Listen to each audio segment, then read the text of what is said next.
CBSE words में आपका स्वागत है। तो आज से हम स्टार्ट कर रहे हैं क्लास 6 साइंस का सेकेंड चैप्टर, जिसका नाम है कंपोनेंट्स ऑफ फूड। चैप्टर 1 की वीडियो अपलोड हो चुकी है। अगर आपने नहीं देखा तो प्लेलिस्ट विजिट करके देख सकते हो, जिसका लिंक आपको डिस्क्रिप्शन में मिल जाएगा। तो चलिए हम स्टार्ट करते हैं। चैप्टर 1 में हमने लिस्ट बनाई थी फूड आइटम्स की, यानी खाने वाली चीज़ों की, दैट वी ईट, जो कि हम खाते हैं।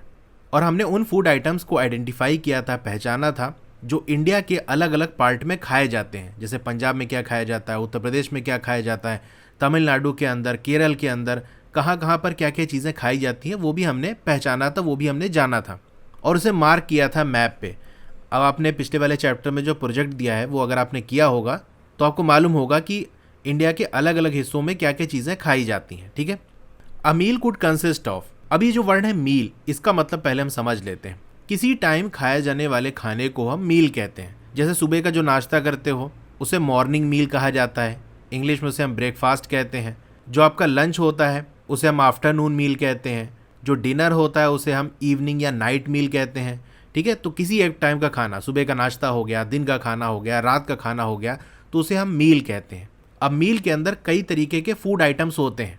जैसे किसी एक टाइम के खाने में हो सकता है कि चपाती, दाल और ब्रिंजल करी हो। दूसरे तरीके की मील की बात कर लें, यानी एक टाइम तो ऐसा हो सकता है कि आप चपाती, दाल और ब्रिंजल करी खा लिए। किसी टाइम आपने rice, sambar and a vegetable preparation of ladies finger, भिंडी, यानी चावल, सांबर और भिंडी की सब्जी खा लिया।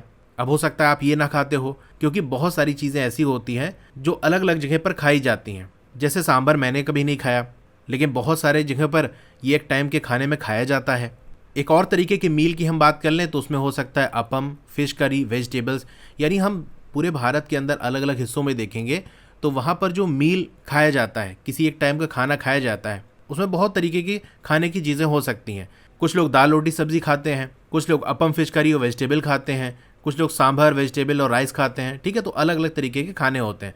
तो आई होप मील आप समझ गए हो कि मील का मतलब क्या होता है, किसी एक टाइम का खाया जाने वाला खाना। इसी में एक और वर्ड होता है जिससे कंफ्यूज होते हैं लोग, डिश। डिश क्या होता है? एक टाइप का जो खाना होता है, जैसे एक प्लेट में या किसी एक बर्तन में हम निकाल के रख सकते हैं। जैसे शाही पनीर हो गया, ये एक डिश हो गई। राजमा हो गया, ये एक डिश हो गई।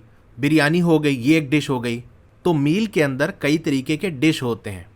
तो डिश हमारा एक फूड आइटम को कहते हैं, और मील में क्या होता है, कई तरीके के फूड आइटम यानी कई तरीके के डिश होते हैं, उनको मिलाकर एक मील बनता है। यानी जब आप खाना खाते हो तो ऐसा नहीं कि सिर्फ दाल ही खा लिए या सिर्फ सब्जी खा लिए। दाल एक डिश है, सब्जी एक डिश है, तो इसे मिलाकर खाते हो। ठीक है। एक्टिविटी 1 देख लेते हैं। तो हमारी जो मील होती है वो आमतौर से उसमें क्या होता है, at least one item made up of some kind of grain.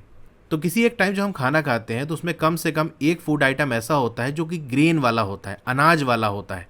अब ग्रेन क्या होता है मैंने बहुत अच्छे से आपको फर्स्ट वाले चैप्टर में समझाया था। यहाँ शॉर्ट में बता दूं कि जो दानेदार फूड आइटम होते हैं ना, जैसे गेहूँ हो गया, चावल हो गया, ये सब क्या होता है, दाना होता है, छोटे छोटे दाने होते हैं। मैं पूछूं मैंगो, मैंगो तो दाना है नहीं, एप्पल दाना है नहीं, तो वो फ्रूट्स की कैटेगरी में आता है। तो ग्रेन क्या होते हैं, जो दानेदार चीज़ें होती हैं जिसे हम खाते हैं। गेहूँ हो गया, चावल हो गया, जौ हो गया, ये सब ग्रेन्स के अंदर आते हैं।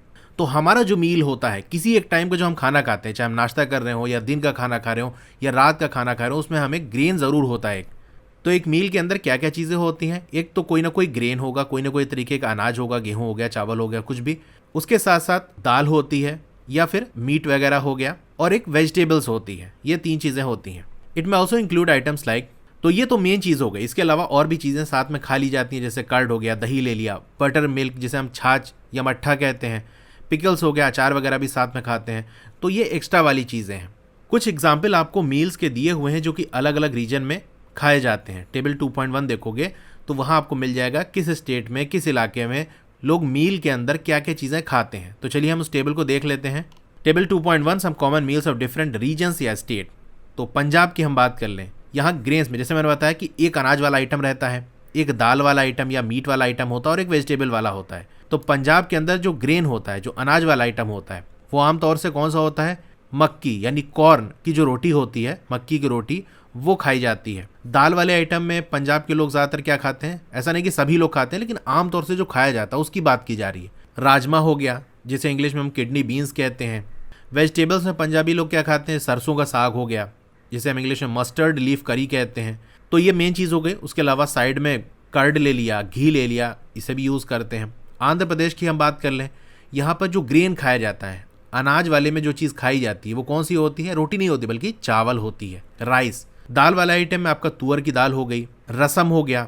रसम क्या होता है? एक चरू होता है। चरू का मतलब होता है सूप। तो रसम एक तरीके की डिश है, सूप वाला डिश है। तो एक दाल खाते हैं वो लोग और सूप ले लेते हैं साथ में, ठीक है। तो दाल ले लिया, चावल ले लिया और सूप मिला लिया, इस तरह से वो खाना बनाते हैं।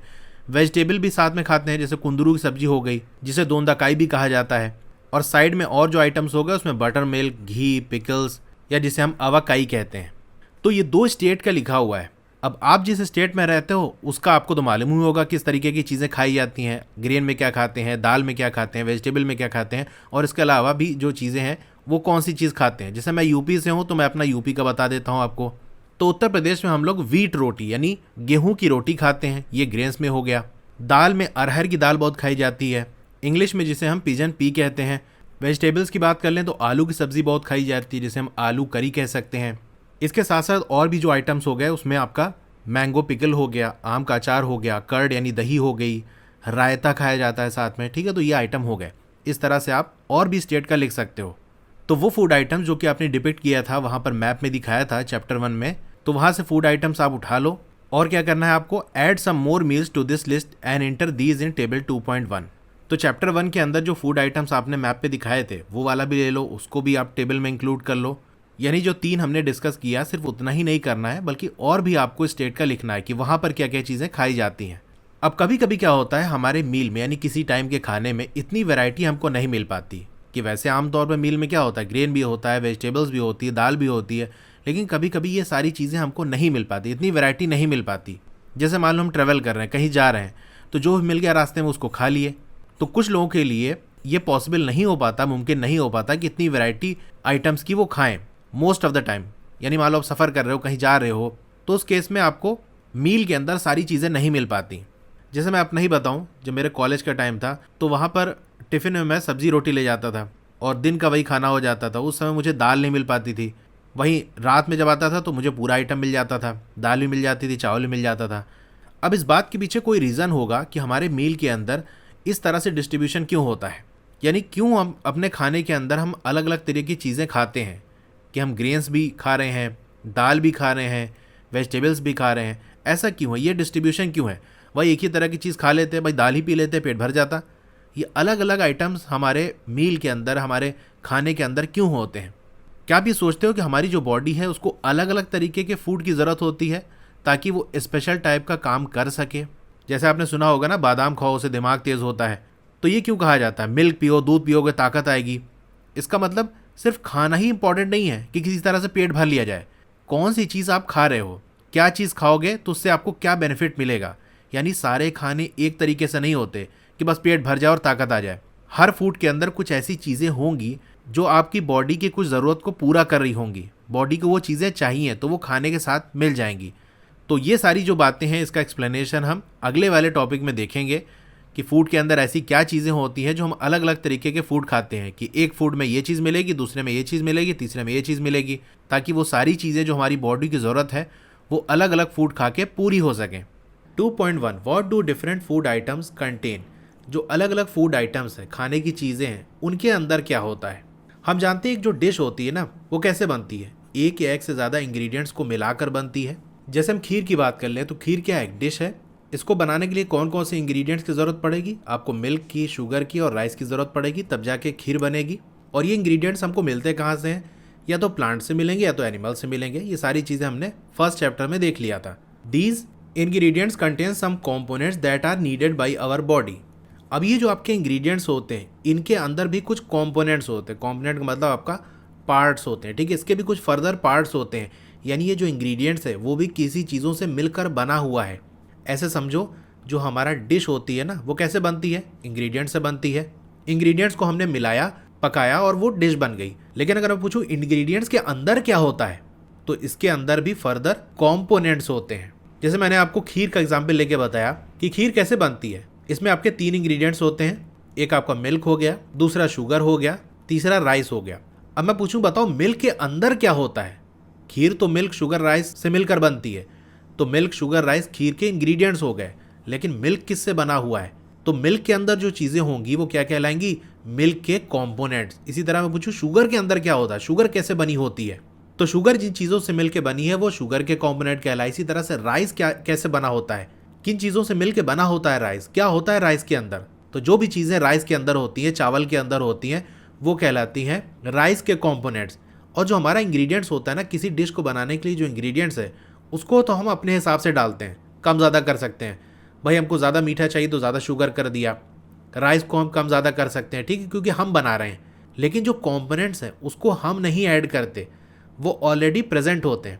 कोई मिल्क बनाता तो है नहीं, अब मिल्क के अंदर जो चीज़ होगी वो नेचुरली पहले से ही प्रेजेंट है। जैसे आपने कोई फ्रूट ले लिया, एप्पल ले लिया, बनाना ले लिया, तो बनाना तो हमको नेचुरली मिलता है ना, हम तो बनाते नहीं कि हाँ ये चीज़ें मिलाकर हमने बनाना बना दिया। तो उस बनाना के अंदर क्या चीज़ें होंगी वो नेचुरली पहले से ही प्रेजेंट है। तो जो चीज़ किसी भी फूड आइटम में पहले से ही प्रेजेंट होती है वो उसके कंपोनेंट्स कहलाते हैं, ठीक है, क्योंकि कन्फ्यूज़न होता है कंपोनेंट्स और इंग्रेडिएंट्स में। तो ये चीज़ हमेशा याद रखना, किसी भी खाने वाली चीज़ों में जो नेचुरली कुदरती तौर पे पहले से ही जो चीज़ें प्रेजेंट हैं जिससे वो मिलकर वो फूड आइटम बना है वो उसके कंपोनेंट्स कहलाएंगे। और अगर कोई डिश हम बनाते हैं, कोई सब्ज़ी बनाई या खीर बनाई, कोई भी चीज़ हमने बनाई, उसमें जो चीज़ें हम मिलाकर बनाते हैं वो इंग्रेडिएंट्स कहलाएंगे, ठीक है। तो जो हमारे इंग्रेडिएंट्स होते हैं उनके कुछ कंपोनेंट्स होते हैं, उनके अंदर भी चीज़ें होती हैं जो कि हमारे बॉडी को ज़रूरत होती है, यानी वो हमारी बॉडी के लिए ज़रूरी है। इसीलिए तो हम खाना खाते हैं ताकि हमारे बॉडी को जिन चीज़ों की ज़रूरत है वो मिल सके। तो ऐसे कंपोनेंट्स को हम क्या कहते हैं, न्यूट्रिएंट्स कहते हैं। यानी इंग्रेडिएंट्स के अंदर क्या होते हैं, मैंने बताया आपको कंपोनेंट्स होते हैं। अब ये कंपोनेंट्स दो टाइप के होते हैं, एक वो कंपोनेंट्स होते हैं जो कि बॉडी को ज़रूरत होती है जिनकी, और एक वो होते हैं जिनकी बॉडी को ज़रूरत नहीं होती। तो वो वाले जो कि बॉडी को ज़रूरत होती है जिनकी, उसे हम क्या कहते हैं, न्यूट्रिएंट्स। इसीलिए जब कोई भी चीज़ आप खाते हो तो उस फूड के वो कंपोनेंट्स जिनकी बॉडी की ज़रूरत है वो बॉडी उस फूड से ले लेती है। आपने खाया, उस खाने के अंदर जो भी काम की चीज़ें होंगी जिनकी ज़रूरत बॉडी को है वो बॉडी ले लेगी, और वो चीज़ें जो कि बॉडी की ज़रूरी नहीं है वो क्या करेगी, बॉडी से बाहर निकल जाएगी, जो वेस्ट मटेरियल होगा।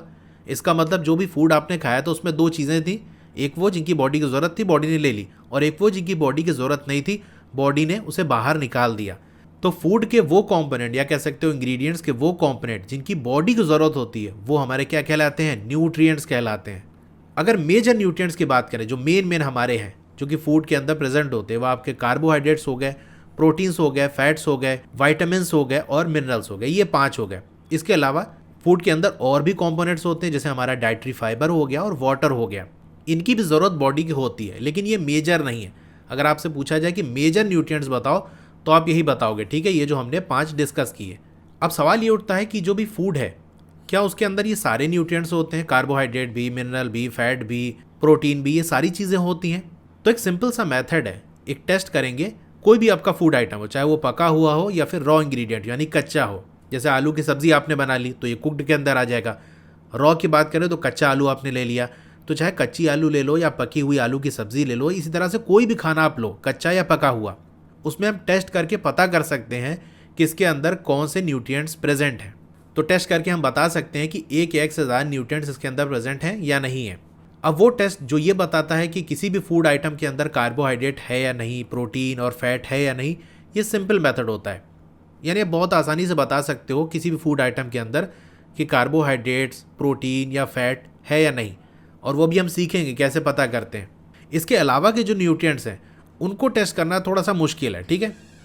तो चलिए हम टेस्ट कर लेते हैं और जो भी हमें रिजल्ट मिलेगा उसको हम रिकॉर्ड कर लेंगे टेबल 2.2 में, जो आपको नेक्स्ट पेज पे टेबल दिया हुआ है वहाँ पर हम रिकॉर्ड कर लेंगे किस फूड आइटम के अंदर कौन से न्यूट्रिएंट प्रेजेंट है।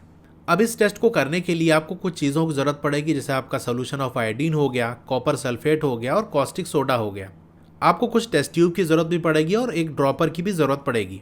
अब ये जो टेस्ट हम करेंगे वो कुक्ड फूड पे भी करेंगे और जो रॉ मटेरियल्स है, कच्चे हैं, उन पर भी हम ये टेस्ट करेंगे। टेबल 2.2 देखोगे तो वहाँ आपको आइडिया लग जाए किस तरह से आपको ऑब्जर्वेशंस को रिकॉर्ड करना है, ठीक है, टेस्ट करने के बाद। चलिए उसको भी हम देख लेंगे। और उस टेबल के अंदर आपको कुछ फूड आइटम दिए भी हुए हैं, तो चाहो तो आप वहाँ पर जो फूड आइटम दिए हैं उसको टेस्ट कर लो, या फिर जो भी फूड आइटम आपके घर के अंदर अवेलेबल है। ज़रूरी नहीं कि सारे जो टेबल के अंदर लिखे हैं वो आपके घर में हो, तो जो नहीं है उसके अलावा भी दूसरे भी आप कर सकते हो। लेकिन मैं आपसे ये कहूँगा कि जो टेबल के अंदर फूड आइटम्स दिए हैं उनके तो आपको पता होने चाहिए कि इसके अंदर कौन कौन से न्यूट्रिएंट प्रेजेंट हैं। इसके अलावा के भी आप टेस्ट कर लो तो बहुत अच्छी बात है। देखो आपको सावधानी से ये टेस्ट करना है, कोई भी जो केमिकल है उसको ना ही खाना है ना ही टेस्ट करना है कि चले देखें कैसा है। अब जो सॉल्यूशंस की ज़रूरत हमें है वो अवेलेबल नहीं है, रेडीमेड फॉर्म में नहीं है, तो आपके टीचर की ये जिम्मेदारी है कि वो आपके लिए प्रिपेयर कर दे। आपको नहीं बनाना है कि चले वहाँ रिसर्च करने लगे, बल्कि आप टीचर से कहोगे, टीचर खुद ही करेंगे। अगर उनके पास नहीं है तो वो टीचर आपको खुद बना कर देंगे। आपको नहीं बनाना है, लेकिन आपको ये पता होना चाहिए कि वो बनता कैसे है, क्योंकि आपके बुक में दिया हुआ है। तो चलिए पहले हम देख लेते हैं कि बनता कैसे है। तो जो आपको डाइल्यूट सोल्यूशन होता है आयोडीन का, वो कैसे बनता है? Prepared by adding a few drops of tincture iodine. Tincture iodine क्या होता है? देखो, टिंचर का मतलब कोई भी ऐसा सोल्यूशन जो कि अल्कोहल के अंदर बनाया गया हो। यानी आपने कोई मटेरियल लिया, उसको अल्कोहल के अंदर मिलाकर सोल्यूशन बना दिया, तो वो क्या कहलाएगा? टिंचर कहलाएगा। जैसे एक चीज़ होती है बेंजोइन, बेंजोइन के अंदर आपने अल्कोहल को मिला दिया, ठीक है, तो एक सोल्यूशन बन जाएगा। तो जो चीज़ बनेगी उसे हम क्या कहेंगे? Tincture benzoin. इसी तरीके से आपने ओपीएम लिया, उसमें अल्कोहल को मिला दिया, तो जो चीज़ बनेगी उसे हम क्या कहेंगे? टिंचर ओपीएम। आपने लिया आयोडीन, उसमें अल्कोहल को मिला दिया, तो जो चीज़ बनेगी उसे हम क्या कहेंगे? टिंचर आयोडीन, ठीक है। तो टिंचर आयोडीन क्या है? आयोडीन के अंदर अल्कोहल को मिलाया गया होगा, तो जो चीज़ बनेगी वो टिंचर आयोडीन कहलाएगी। तो आपके टीचर को क्या करना पड़ेगा? ये जो आपका टिंचर आयोडीन है उसकी कुछ बूंदें पानी के अंदर डालनी होगी। यानी इस तरह से टेस्ट ट्यूब में आधा पानी भरा होगा, इसी में आपको जो टिंचर आयोडीन है वो डाल देना है। तो डालने के बाद जो चीज़ बनेगी वो क्या होगी? आपकी डाइल्यूट सोल्यूशन ऑफ आयोडीन। इसी तरह कॉपर सल्फेट का सोल्यूशन कैसे बनेगा? आपको 2 ग्राम कॉपर सल्फेट लेना है, उसको 100 ml वाटर के अंदर मिला देना है। तो मिलाने के बाद जो चीज़ बनेगी वो कॉपर सल्फेट सोल्यूशन होगा। 10 ग्राम कॉस्टिक सोडा को 100 ml वाटर के अंदर मिला देंगे, तो क्या बनेगा? आपका कॉस्टिक सोडा का सोल्यूशन बन जाएगा। तो बस आपको ये याद रखना है कि कौन सी चीज़ कैसे बनती है। तो चलिए हम शुरू करते हैं टेस्ट करना अलग अलग फूड आइटम को। सबसे पहले हम देखेंगे कि जो भी फूड आइटम है उसके अंदर कार्बोहाइड्रेट्स हैं या नहीं हैं। अब देखो, जो कार्बोहाइड्रेट्स हैं वो कई टाइप के होते हैं। जो मेन कार्बोहाइड्रेट है जो कि हमारे फूड के अंदर देखने को मिलता है वो किस फॉर्म में होता है? स्टार्च और शुगर के फॉर्म में होता है। यानी कार्बोहाइड्रेट कई टाइप के होते हैं। हम यहाँ पर फूड की बात कर रहे हैं, तो फूड में आपको 2 टाइप के कार्बोहाइड्रेट मेनली दिखेंगे। एक तो आपका स्टार्च के फॉर्म में होगा या शुगर के फॉर्म में होगा। यानी अगर हमको टेस्ट करने में ये पता चल गया किस फूड के अंदर स्टार्च है या नहीं, तो हम कह सकते हैं स्टार्च है, इसका मतलब स्टार्च भी एक तरीके का कार्बोहाइड्रेट है, तो हम कह सकते हैं कार्बोहाइड्रेट्स है। इसी तरीके से टेस्ट करके हमको ये पता चला कि इस फूड के अंदर शुगर है या नहीं। अगर शुगर है तो हम कह देंगे इसके अंदर कार्बोहाइड्रेट्स भी है, क्योंकि शुगर एक टाइप का कार्बोहाइड्रेट्स है। तो हम बहुत आसानी से टेस्ट कर सकते हैं कि फूड आइटम के अंदर स्टार्च है या नहीं। अब यहाँ पर आपको स्टार्च का ही सिखाया जाएगा, शुगर का नहीं सिखाया जा रहा है, तो हम वही वाला सीखेंगे। तो एक्टिविटी 2 स्टार्ट करते हैं। Test for starch. यहाँ पर हम फूड आइटम्स को लेंगे और देखेंगे किस फूड के अंदर स्टार्च प्रेजेंट है और किसके अंदर नहीं। आपको स्मॉल क्वांटिटी में फूड आइटम को ले लेना है। तो कोई पकी हुई चीज़ ले लो या रॉ इंग्रेडिएंट ले लो। जैसे मान लो आपने पोटैटो ले लिया, आलू ले लिया, तो कच्ची आलू ले लो या आलू की सब्जी ले लो। किसी भी तरीके के फूड आइटम पे आप टेस्ट कर सकते हो। अब आपको क्या करना है? 2-3 ड्रॉप डाइल्यूट आयोडीन सोल्यूशन का उसके ऊपर ड्रॉप कर दो, ठीक है। जैसे मान लो आपने कच्ची आलू ली, तो आपको क्या करना पड़ेगा? उसको बीच से कट कर दो, अंदर वाला जो हिस्सा है उस पर 2-3 बूंद डाइल्यूट आयोडीन सोल्यूशन को ड्रॉप कर दो। जैसे कि आप देख सकते हो नीचे आपको ये फिगर में दिया हुआ है, ठीक है। यहाँ पर पोटैटोज रखे हुए हैं, इसको कट करके इस तरह से देखो आयोडीन को ड्रॉप किया जा रहा है। ऑब्जर्व करो कि क्या कोई कलर चेंज हो रहा है उस फूड आइटम में। यानी जैसे पोटैटो में लिया है तो जहाँ पर आयोडीन गिराया है, क्या वहाँ पर कोई कलर चेंज हुआ? क्या वो ब्लू ब्लैक हो गया? यानी जहाँ पर आयोडीन गिरा है उस हिस्से का जो कलर है क्या वो ब्लू ब्लैक हो गया है? ब्लू ब्लैक मतलब बहुत डार्क वाला जो ब्लू होता है ना, यानी देखने में आपको लगेगा कि यार ब्लैक है और एक बार लगेगा कि ब्लू है, बहुत डार्क वाला ब्लू। तो उस तरह से आपको कलर क्या दिख रहा है? तो ये जो ब्लू ब्लैक कलर है ये इंडिकेट करेगा कि वो जो फूड आइटम है उसके अंदर स्टार्च है। यानी अगर ब्लू ब्लैक हो गया वो हिस्सा जहाँ पर आपने आयोडीन को ड्रॉप किया है, तो इसका मतलब उस फूड आइटम के अंदर स्टार्च प्रेजेंट है। तो यही इसका टेस्ट होता है। ब्लू ब्लैक हुआ तो आपने कह दिया स्टार्च है। अब इस टेस्ट को आपको रिपीट करना है दूसरे फूड आइटम्स के साथ और पता लगाना है कि किस फूड आइटम के अंदर स्टार्च प्रेजेंट है और किसके अंदर नहीं। यानी ब्लू ब्लैक हो गया तो आप कह दोगे स्टार्च है, अगर नहीं हुआ तो कहोगे स्टार्च नहीं है। सिंपल है। अब जो चीज़ भी आपको ऑब्जर्व हो रही है उसको आपको टेबल 2.2 के अंदर फिल कर लेना है। तो चलिए हम स्टार्च का ये फिल कर लेते हैं पहले। ये आपका टेबल 2.2 है। Nutrients present in some food item. कुछ फूड आइटम्स आपको दिए हुए हैं। यहाँ देख सकते हो पहले वाले कॉलम में फूड आइटम है, सेकंड वाले कॉलम में स्टार्च। यानी अगर प्रेजेंट है तो आपको यस लिखना है, प्रेजेंट नहीं है तो आप नो लिख दो। तीसरे वाले कॉलम में आपका प्रोटीन है और लास्ट वाले कॉलम में आपका फैट है। अगर प्रेजेंट है तो यस आपको कर देना है, ठीक है। तो पहले हम स्टार्च का देख लेते हैं। देखो यहाँ पर पोटैटो का पहले से दिया हुआ है कि जो रॉ पोटैटो है यानी कच्ची जो आलू होती है उसके अंदर स्टार्च प्रेजेंट होता है, यानी वहाँ पर आयोडीन ड्रॉप करोगे तो वो कलर ब्लू ब्लैक हो जाएगा। तो यस के लिए मैं वाई लिख दूंगा और नो के लिए मैं एन लिख दूंगा। मिल्क में स्टार्च प्रेजेंट नहीं होता। अच्छा, एक और चीज़ मैं आपको बहुत इंपॉर्टेंट बताता हूँ, अगर असली मिल्क होगा तो उसके अंदर स्टार्च प्रेजेंट नहीं होगा।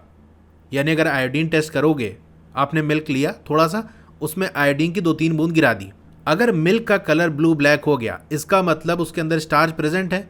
लेकिन जैसे मैंने बताया कि मिल्क के अंदर तो स्टार्च प्रेजेंट नहीं होता। अगर प्रेजेंट इसका मतलब दूध आपका मिलावटी है, नकली है, क्योंकि दूध के अंदर जो चीज़ मिलाई जाती है उसको और गाढ़ा करने के लिए और थिक करने के लिए उसके अंदर स्टार्च होता है। तो जो लोग मिलावट करते हैं दूध में ना, वो यही करते हैं कि ऐसी चीज़ें मिलाते हैं जिससे मिल्क और गाढ़ा हो जाए, थिक हो जाए, तो देखने से लगेगा यार बहुत अच्छा मिल्क है, लेकिन हकीकत में उसमें मिलावट की गई होती है। तो अगर मिलावट वाला दूध होगा तो वो ब्लू ब्लैक हो जाएगा। असली वाले दूध के अंदर आपको ब्लू ब्लैक होता नहीं दिखेगा। तो यहाँ पर असली वाले मिल्क की हम बात कर रहे हैं, तो इसमें स्टार्च प्रेजेंट नहीं होता। ग्राउंडनट के अंदर स्टार्च नहीं होता। अनकुक्ड पाउडर राइस यानी चावल को आपने लिया, कच्चा चावल लिया, उसका पाउडर बना दिया, उसके अंदर जब आप टेस्ट करोगे तो आपको पता चलेगा उसके अंदर स्टार्च होता है, यानी वो ब्लू ब्लैक हो जाएगा। पके हुए चावल पे भी आपको पता चल जाएगा ब्लू ब्लैक हो जाएगा। तो यहाँ पर भी यस स्टार्च प्रेजेंट होता है। ड्राई कोकोनट की बात कर ले तो स्टार्च प्रेजेंट नहीं होता। अनकुक्ड तुअर दाल को आपने लिया, कच्ची लिया, उसको पीस के पाउडर बना दिया, उस पर टेस्ट करोगे तो आपको पता चलेगा स्टार्च प्रेजेंट नहीं है, यानी ब्लू ब्लैक नहीं होगा। पकी हुई दाल पे टेस्ट करोगे तो वहाँ आपको स्टार्च मिलेगा, क्योंकि बहुत सारी चीज़ें ऐड की जाती है ना, दाल पकाते हैं तो मिर्च मसाला थोड़ा सा तेल वगैरह डालते हैं, तो उसकी वजह से वहाँ आपको स्टार्च देखने को मिलता है। A slice of any vegetable, कोई वेजिटेबल आपने ले ली, मान लो आपने कैरेट ले लिया, उसका एक पीस कट कर लिया, उस पर आयोडीन को ड्रॉप किया, तो आप देखोगे वो हिस्सा ब्लू ब्लैक हो गया। ब्लू ब्लैक हो गया इसका मतलब स्टार्च प्रेजेंट है, तो यहाँ यस होगा। इसी तरीके से स्लाइस ऑफ फ्रूट, कोई फ्रूट ले लिया, मान लो एप्पल ले लिया, एप्पल पे भी आप आयोडीन को ड्रॉप करोगे तो वो हिस्सा ब्लू ब्लैक हो जाएगा, यानी एप्पल में भी स्टार्च प्रेजेंट होता है। बॉइल्ड एग वाइट पोर्शन, उबले हुए अंडे की हम बात कर लें, उसका सिर्फ सफ़ेद वाला हिस्सा, येलो वाला हिस्सा हटा दो, सिर्फ वाइट वाले पोर्शन पे टेस्ट करोगे तो वहाँ पर भी आपको ब्लू ब्लैक नहीं होगा, यानी स्टार्च प्रेजेंट नहीं है। अब 3 रो और खाली है तो उसको भी आप फिल कर सकते हो, कोई भी फूड आइटम लिख सकते हो इसमें। जैसे मैंने एक लिख दिया बटर, घी लिख देते हैं और पी लिख देते हैं, ठीक है। इस तरह से आप कोई भी और फूड आइटम लिख सकते हो, उस पर टेस्ट कर सकते हो। तो बटर के अंदर, घी के अंदर स्टार्च प्रेजेंट नहीं होता तो उसमें आप नो कर सकते हो। पी के अंदर प्रेजेंट होता है तो आपने यस कर दिया, ठीक है। अब हम देख लेते हैं टेस्ट फॉर प्रोटीन, यानी अब इसमें हम ये पता करेंगे कि जो फूड आइटम है उसके अंदर प्रोटीन प्रेजेंट है या नहीं है। उसके लिए आपको क्या करना पड़ेगा, स्मॉल क्वांटिटी आप फूड आइटम ले लो जिसको आपको टेस्ट करना है। अब वो फूड जिसे आपको टेस्ट करना है वो सॉलिड फॉर्म में है, तो सबसे पहले आपको क्या करना पड़ेगा, make a paste of it और पाउडर इट। जैसे मान लो पोटैटो है, आलू आपने लिया, उसमें टेस्ट करना है प्रोटीन का, तो उसके लिए क्या करना पड़ेगा, पहले आलू को पीस लो, उसका पेस्ट बना लो, या कोई सूखी चीज़ है जैसे ग्राउंडनट है, मूंगफली आपकी है, तो उसको पीस लो, पाउडर बन जाएगा। तो या तो पेस्ट बना लो या तो पाउडर बना लो, यानी वो सॉलिड फॉर्म में ना रहे, उसका पाउडर या पेस्ट आपने बना लिया। तो कैसे बनाओगे पेस्ट या पाउडर, उसको आपको ग्राइंड करना पड़ेगा, पीसना पड़ेगा, या मैश यानी मसलना पड़ेगा, उसको दबा के मसल दोगे ना तो वो पाउडर या पेस्ट फॉर्म में बन जाएगा। तो स्मॉल क्वांटिटी में आपको फूड आइटम लेना है, उसको ग्राइंड कर लो, पीस लो या मसल दो। अब जिस फूड आइटम को आपको टेस्ट करना है उसको थोड़ा सा आप लो और एक साफ सुथरे टेस्ट ट्यूब के अंदर डाल दो। इसमें आपको 10 ड्रॉप वाटर ऐड कर देना है and shake the test tube, अच्छे से हिला लेना, यानी मिक्स कर लेना। जो फूड आइटम है उसको आपने डाला, उसके अंदर वाटर डाला, अच्छे से शेक कर लिया। आगे क्या करना है, ड्रॉपर की मदद से 2 बूंद आपको कॉपर सल्फेट सोल्यूशन की डाल देनी है और 10 बूंद आपको सोल्यूशन ऑफ कॉस्टिक सोडा डाल देना है। यानी कॉपर सल्फेट आपको कितना डालना है, 2 ड्रॉप्स, और कॉस्टिक सोडा का सोल्यूशन कितना डालना है, 10 ड्रॉप्स, उसी टेस्ट ट्यूब के अंदर। देखो इस तरह से टेस्ट हो रहा है प्रोटीन का, ठीक है, ये फिगर दी हुई है। फिर से आपको शेक कर लेना, अच्छी तरह से उसे हिला लेना है और फिर जो टेस्ट ट्यूब है उसको टेस्ट ट्यूब स्टैंड में रख देना है कुछ मिनट के लिए। आपको क्या देखने को मिलेगा, क्या टेस्ट ट्यूब के अंदर जो कंटेंट है, जो चीज़ें हैं वो वायलेट हो गई, तो वायलेट कलर ये इंडिकेट करेगा कि प्रोटीन प्रेजेंट है उस फूड आइटम के अंदर। यानी आपने फूड आइटम लिया, उसको पीस के या मसल के पेस्ट बना लो या पाउडर बना लो, टेस्ट ट्यूब के अंदर डाल दो, 10 बूंद पानी डाल दो, 2 बूंद कॉपर सल्फेट सोल्यूशन डाल दो और 10 बूंद कॉस्टिक सोडा का सोल्यूशन डाल दो। अच्छे से उसको शेक करके मिक्स कर लो, थोड़ी देर के लिए रख दो। थोड़ी देर बाद आप देखोगे अगर उस सोल्यूशन का कलर वॉयलेट हो गया, इसका मतलब प्रोटीन प्रेजेंट है। इस तरह आप रिपीट कर सकते हो अलग अलग फूड आइटम्स के लिए। तो चलिए हम प्रोटीन का भी फिल कर लेते हैं। रॉ पोटैटो के अंदर प्रोटीन नहीं होता तो हम एन लिख देंगे। अच्छा, एक और चीज़ मैं आपको बता दूं, हो सकता है आप नेट पे सर्च करो तो यहाँ पर जो मैं टेबल में फिल करा रहा हूँ आंसर आपको थोड़ा अलग दिखे, कहीं पर कुछ मिलेगा कहीं पर कुछ मिलेगा। उसका रीज़न क्या है? देखो, यहाँ पर जो टेबल हम भर रहे हैं वो यहाँ पर आपकी बुक में जो टेस्ट दिया है उसके हिसाब से भर रहे हैं। इसके जो टेस्ट हैं वो और हाई लेवल पे भी किए जाते हैं, जो साइंटिस्ट लोग करते हैं। तो वहाँ पर अगर आप टेस्ट करोगे तो आपको पोटैटो के अंदर भी थोड़ा सा प्रोटीन मिल जाएगा, लेकिन वो बहुत हाई लेवल पर टेस्ट किया जाता है, वहाँ मिलता है। ये जो टेस्ट आपकी बुक में दिया है वहाँ टेस्ट करोगे तो आपको क्या पता चलेगा, वही आपको यहाँ टेबल में फिल करना है। तो ये जो आपको मेथड बताया गया है टेस्ट करने का, उस हिसाब से करोगे तो आपको ये पता चलेगा जो रॉ पोटैटो है, कच्ची जो आलू है, उसके अंदर प्रोटीन प्रेजेंट नहीं होता। इसीलिए आप इंटरनेट पे देखो, गूगल करोगे तो कहीं पर थोड़ा सा आंसर कुछ है, कहीं पर कुछ है। वो इसीलिए है क्योंकि कुछ लोग क्या करते हैं, डायरेक्ट सर्च कर लिया कि भाई पोटैटो के अंदर क्या क्या चीज़ें होती है और उस हिसाब से उन्होंने टेबल बना दिया। लेकिन हमको उस हिसाब से नहीं देखना है, हमको यहाँ वाले टेस्ट में क्या चीज़ मिलेगी उस हिसाब से देखना है, ठीक है। बाकी ग्राउंडनट के अंदर नहीं होता, अनकुक्ड पाउडर राइस के अंदर नहीं होता, कुक्ड राइस के अंदर नहीं होता, ड्राई कोकोनट के अंदर नहीं होता, अनकुक्ड तुअर दाल इसके अंदर होता है प्रोटीन, ठीक है, तो हम यस कर देंगे। पकी हुई दाल के अंदर भी प्रेजेंट रहता है, यस कर देंगे। बाकी वेजिटेबल और फ्रूट के अंदर नहीं होता। बॉइल्ड एग वाइट वाला जो पोर्शन है उसके अंदर प्रेजेंट होता है। बटर के अंदर प्रेजेंट होता है, घी के अंदर प्रेजेंट होता है और पी के अंदर प्रेजेंट होता है। अब आप कहोगे पी भी तो वेजिटेबल है, अभी वेजिटेबल में मैंने लगाया कि इसमें नो होता है, तो मैंने आपको वेजिटेबल का नाम बता दिया कि यहाँ पर हमने कैरेट लिया हुआ है, ठीक है। तो आप यहाँ ब्रैकेट में लिख सकते हो कि हम किस वेजिटेबल की बात कर रहे हैं, कैरेट की बात कर रहे हैं। तो जनरली जो वेजिटेबल है उसके अंदर प्रोटीन नहीं होता है, लेकिन पी के अंदर कभी कभी टेस्ट के अंदर प्रोटीन हमें देखने को मिलता है, इसलिए हमने यहाँ पर यस कर दिया। और फ्रूट का मैंने बता दिया कि फ्रूट मैंने कौन सा लिया है, एप्पल लिया है। तो जनरली फ्रूट के अंदर प्रोटीन प्रेजेंट नहीं होता। अब हम फैट का टेस्ट कर लेते हैं कि जो भी फूड आइटम है उसके अंदर फैट प्रेजेंट है या नहीं है। उसके लिए हमको क्या करना पड़ेगा, स्मॉल क्वांटिटी फूड आइटम की ले लेनी है। यानी जो भी फूड आइटम का आपको टेस्ट करना है फैट का, उसकी स्मॉल क्वांटिटी ले लो। जैसे ग्राउंड नट हमने ले लिया, मूंगफली ले लिया, और हमको ये पता करना है कि मूंगफली के अंदर फैट होता है या नहीं। तो हमें क्या करना पड़ेगा, सबसे पहले उसे रैप करना पड़ेगा इन अ पीस ऑफ पेपर। एक पेपर का टुकड़ा ले लो, उसके अंदर लपेट दो, फिर उसे क्रश कर दो, हाथ से या हथौड़ी वगैरह से उसे पीस दो। ध्यान रहे पेपर फटना नहीं चाहिए। फिर क्या करना है आपको, स्ट्रेटन द पेपर, फिर से ओपन कर लो, उसको सीधा कर लो और उस पेपर को ऑब्जर्व करो। Does it have an oily patches, क्या ऑयल जैसा, तेल जैसा धब्बा दिख रहा है आपको उस पेपर पे। Hold the paper against the light, अब उस पेपर को आपको लाइट के सामने करना है। Are you able to see the light faintly through this patches, यानी जो पैच है, जो धब्बे दिख रहे हैं, क्या लाइट वहाँ से बाहर आती हुई दिख रही है, यानी वो हिस्सा ज़्यादा चमक रहा है क्या।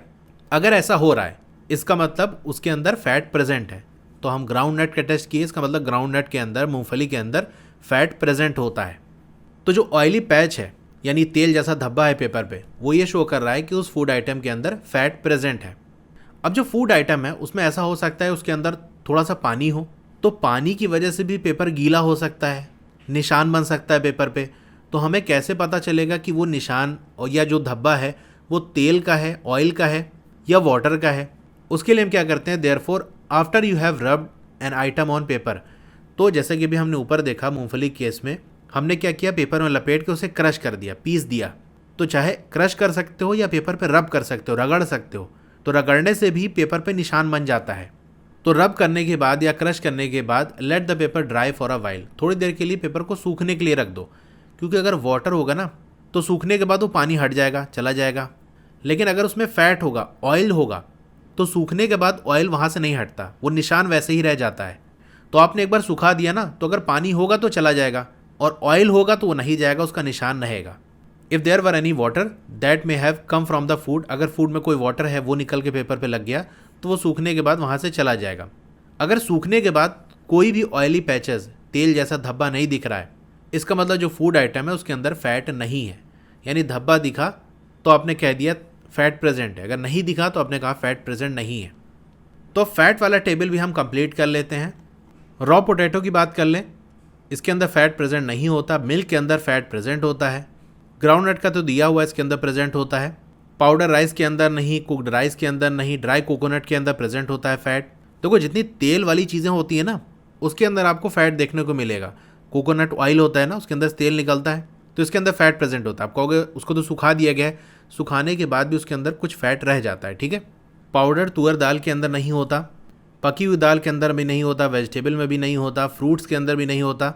बॉइल्ड एग, उसका जो वाइट वाला पोर्शन है उसके अंदर फैट प्रेजेंट नहीं होता। लेकिन अगर येलो वाला पोर्शन, देखो यहाँ पर लिखा हुआ है वाइट पोर्शन की बात कर रहा है, एग देखोगे ना तो उसका एक वाइट वाला पोर्शन होता है, उसके अंदर येलो वाला एक पार्ट होता है, तो येलो वाले पार्ट के अंदर फैट प्रेजेंट होता है। लेकिन सिर्फ हमसे क्या बात कर रहा है, वाइट वाले पोर्शन की, तो वाइट वाले में फैट नहीं होता। अगर आपसे कह दिया जाए एग योक, जो येलो वाला पार्ट है, तो उसके अंदर फैट होता है। बटर के अंदर, इसके अंदर तो फैट होता ही है, घी के अंदर भी फैट होता है, पी के अंदर फैट नहीं होता। तो ये टेबल हमारा कंप्लीट हो गया। अब ये जो टेस्ट है वो हमें क्या दिखाते हैं, क्या जो फैट, प्रोटीन, स्टार्च है वो सारे ही फूड आइटम के अंदर प्रेजेंट था जो कि आपने टेस्ट किया? तो ऐसा नहीं था, किसी के अंदर फैट है, किसी के अंदर प्रोटीन है, किसी के अंदर स्टार्च है, किसी के अंदर कोई 2 चीज़ें हैं, एक नहीं है, किसी के अंदर कोई एक ही है, इस तरह से था। Does a food atom contain more than 1 nutrient? तो ऐसे भी फूड आइटम थे जहाँ एक से ज़्यादा न्यूट्रिएंट्स थे। जैसे हमने मिल्क देखा, मिल्क के अंदर प्रोटीन भी था और फैट भी था। Do you find any food item that does not contain any of these nutrient? क्या ऐसा भी फूड आइटम आपने देखा जिसके अंदर कोई भी न्यूट्रिएंट नहीं थे? तो ऐसा आइटम तो हमें नहीं मिला। जो हमने टेबल देखा था उसमें कोई ना कोई चीज़ तो मिल रही थी, कोई ना कोई न्यूट्रिएंट्स तो था ही, चाहे स्टार्च रहा हो या चाहे फैट रहा हो या प्रोटीन रहा हो, कोई एक तो था ही। तो ऐसा फूड आइटम हमको नहीं मिला। तो हमने यहाँ पर जो फूड आइटम को टेस्ट किया वहाँ पर सिर्फ 3 न्यूट्रिएंट्स की बात की। हमने ये टेस्ट किया कि कार्बोहाइड्रेट्स प्रेजेंट है या नहीं, प्रोटीन, फैट प्रेजेंट है या नहीं। लेकिन सिर्फ 3 न्यूट्रिएंट्स तो होते नहीं, और भी न्यूट्रिएंट्स होते हैं, जैसे वाइटामिन्स हो गया, मिनरल्स हो गया, ये भी फूड आइटम के अंदर प्रेजेंट होते हैं। लेकिन जैसे कि हमने स्टार्टिंग में बात की थी, इनका टेस्ट करना मुश्किल होता है, तो आसान वाला आपको सिखा दिया गया। अब सवाल ये उठता है, why do we need all these nutrients? इन सारे न्यूट्रिएंट्स की ज़रूरत क्यों पड़ती है? भाई ये चीज़ तो हमने स्टार्टिंग में देख ली थी कि हमारी बॉडी की ज़रूरत है। बॉडी को क्यों ज़रूरत है, क्या करती है बॉडी इन आइटम्स का? अब ये सवाल हमारे सामने है। 2.2 what do various nutrients do for our body? जो अलग अलग न्यूट्रिएंट्स हैं वो हमारी बॉडी के लिए क्या करते हैं? ये तो हमने देख लिया था कि फूड के अंदर न्यूट्रिएंट्स होते हैं। अब फूड हम इसीलिए खाते हैं क्योंकि वो जो न्यूट्रिएंट्स हैं उनकी ज़रूरत हमारी बॉडी को पड़ती है। तो सवाल ये उठता है कि वो बॉडी के लिए क्यों ज़रूरी है, ऐसा क्या काम करते हैं वो बॉडी में जाके? तो वही इस टॉपिक के अंदर हम देखेंगे। तो जो हमारा कार्बोहाइड्रेट्स है ना, उसका मेन जो काम है वो एनर्जी प्रोवाइड करना, हमारी बॉडी को ताकत देना। फैट भी हमें एनर्जी देता है, यहाँ तक कि जो फैट है ना वो ज़्यादा एनर्जी देता है अगर हम कंपेयर करें सेम अमाउंट ऑफ कार्बोहाइड्रेट से।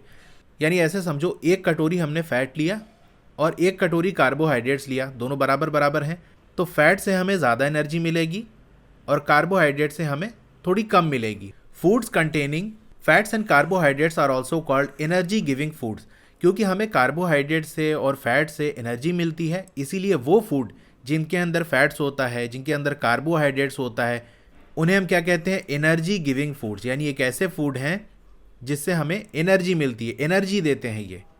अब फिगर 2.3 और 2.4 देखो, यहाँ पर जो चीज़ें दी हुई हैं थोड़ा सा देखते हैं हम। फिगर 2.3 में क्या दिया है? Some sources of carbohydrates.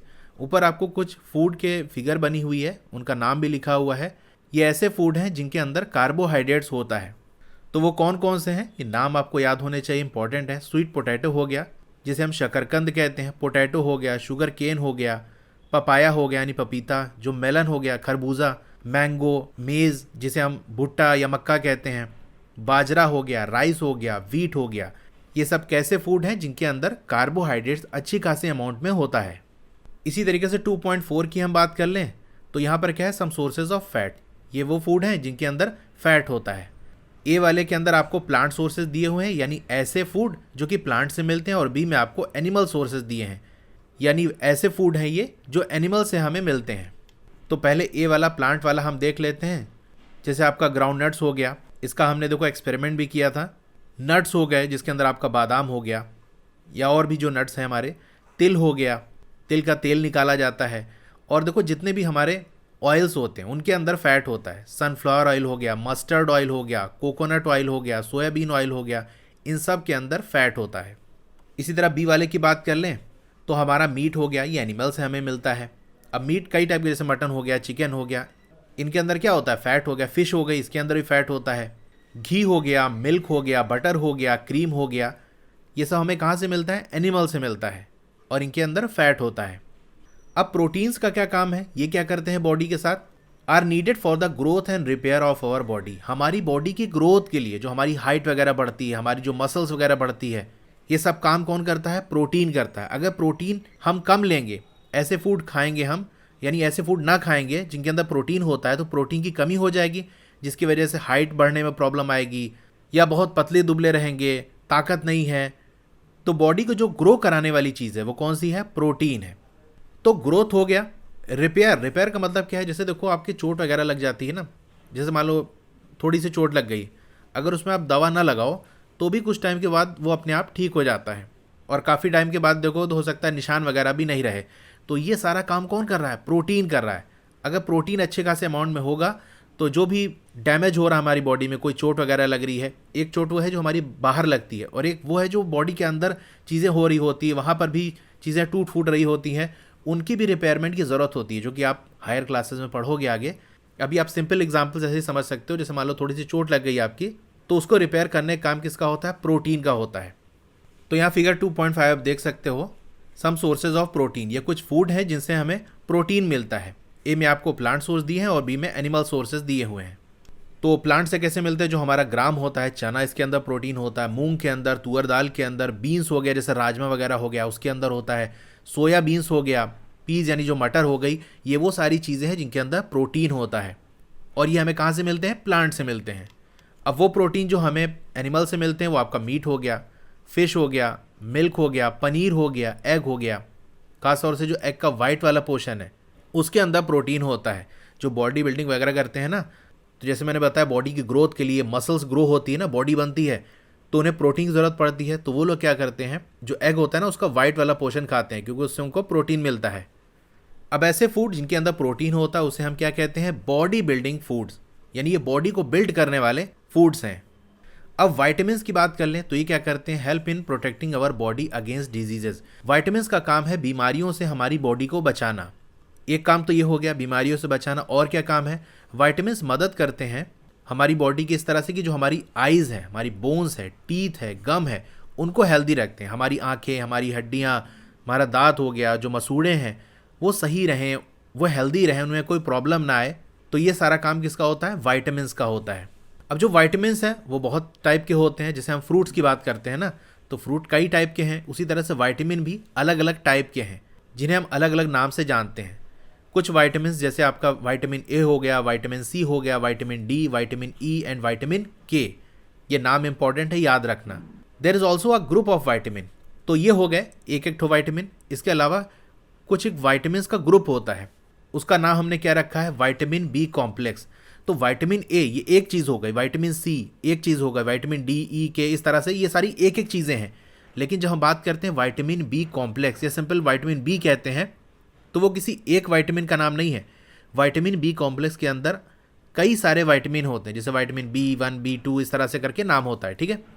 हमारी जो बॉडी है वो सारे ही टाइप के विटामिन की उसे ज़रूरत होती है स्मॉल क्वांटिटीज़ के अंदर, यानी जितने भी विटामिन है थोड़े थोड़े अमाउंट में सबकी ज़रूरत पड़ती है। अब किस विटामिन का क्या काम होता है उसको देख लेते हैं। विटामिन ए का क्या काम है, keeps our skin and eyes healthy. Vitamin A हमारी स्किन को और हमारी आंखों को हेल्दी रखता है। विटामिन सी मदद करता है हमारी बॉडी को बीमारियों से लड़ने में, ताकि हम बीमार ना होने पाए, या बीमार हो तो जल्दी ही ठीक हो जाएं। विटामिन सी का काम होता है। विटामिन डी का काम बड़ा खास होता है। ये क्या करता है, हमारी बॉडी को हेल्प करता है to use calcium for bones and teeth. Vitamin D मदद करता है कि हमारी बॉडी के अंदर जो कैल्शियम है, जो भी फूड खा रहे हैं जिससे हमें कैल्शियम मिल रहा है, तो वो कैल्शियम बॉडी इस्तेमाल कर सके, उसे इस्तेमाल करने में मदद कौन करता है, विटामिन डी करता है। अब मैं इसे थोड़ा सा और अच्छे से आपको समझाता हूँ।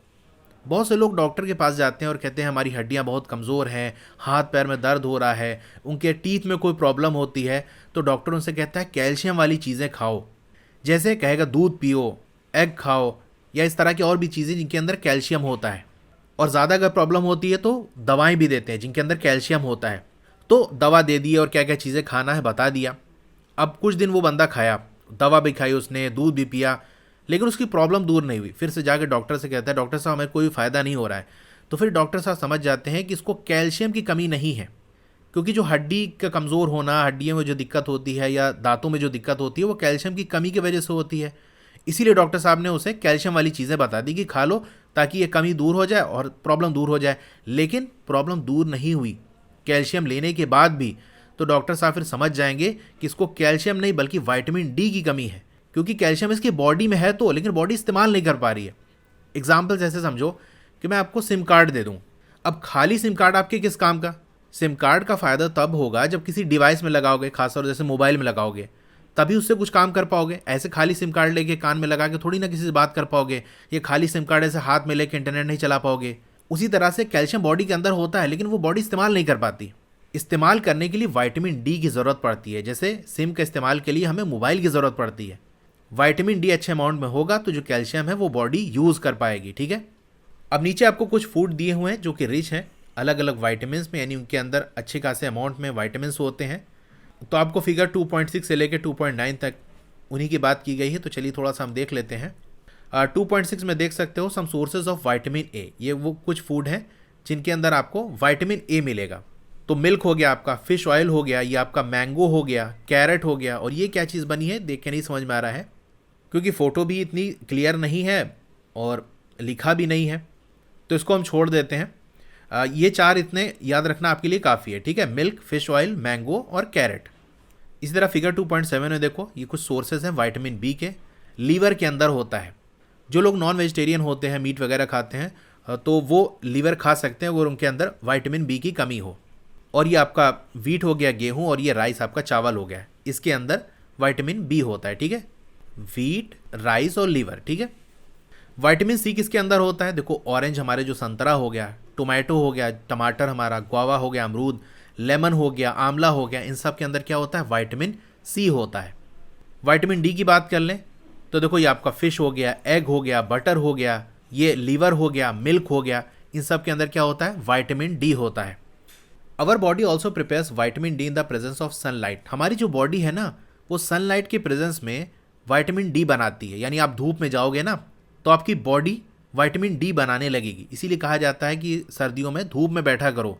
धूप में बैठने की वजह से क्या होगा? आपकी बॉडी विटामिन डी बनाएगी, आपकी हड्डियां मजबूत रहेंगी, क्योंकि जो भी कैल्शियम आप ले रहे हो फूड के साथ वो बॉडी इस्तेमाल कर पाएगा। ठीक है, मिनरल्स की बात कर लेते हैं। इनकी भी ज़रूरत बॉडी की होती है स्मॉल अमाउंट में।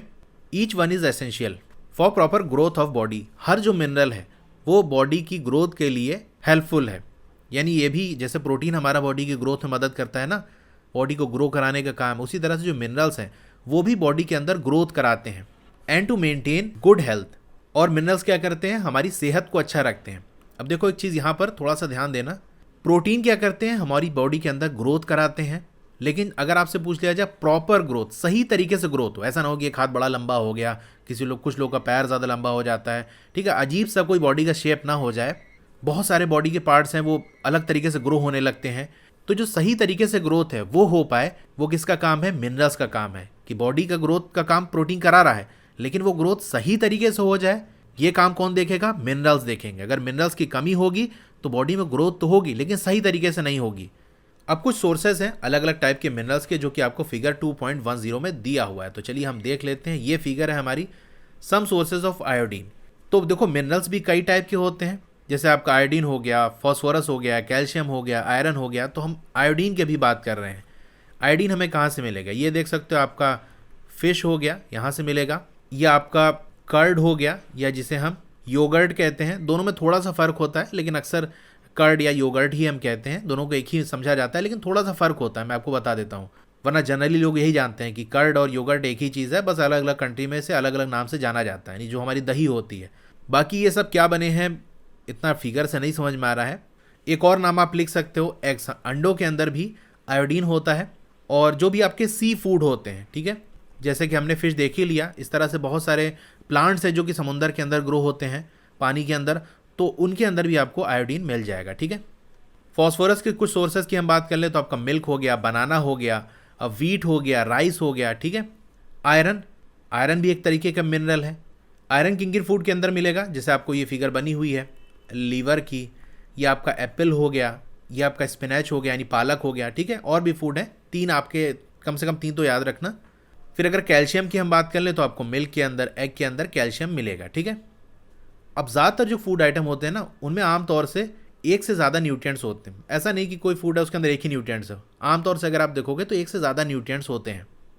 आपने ये चीज़ नोटिस की होगी जब आप रिकॉर्ड कर रहे होगे ऑब्जर्वेशन को टेबल 2.2 में, तो ये चीज़ आपने देखा होगा। जैसे मिल्क का देखा था, मिल्क के अंदर प्रोटीन भी होता है, फैट भी होता है। कुक्ड दाल का देखा था, उसके अंदर स्टार्च होता है, प्रोटीन होता है, ठीक है। तो एक से ज़्यादा न्यूट्रिएंट्स होते हैं।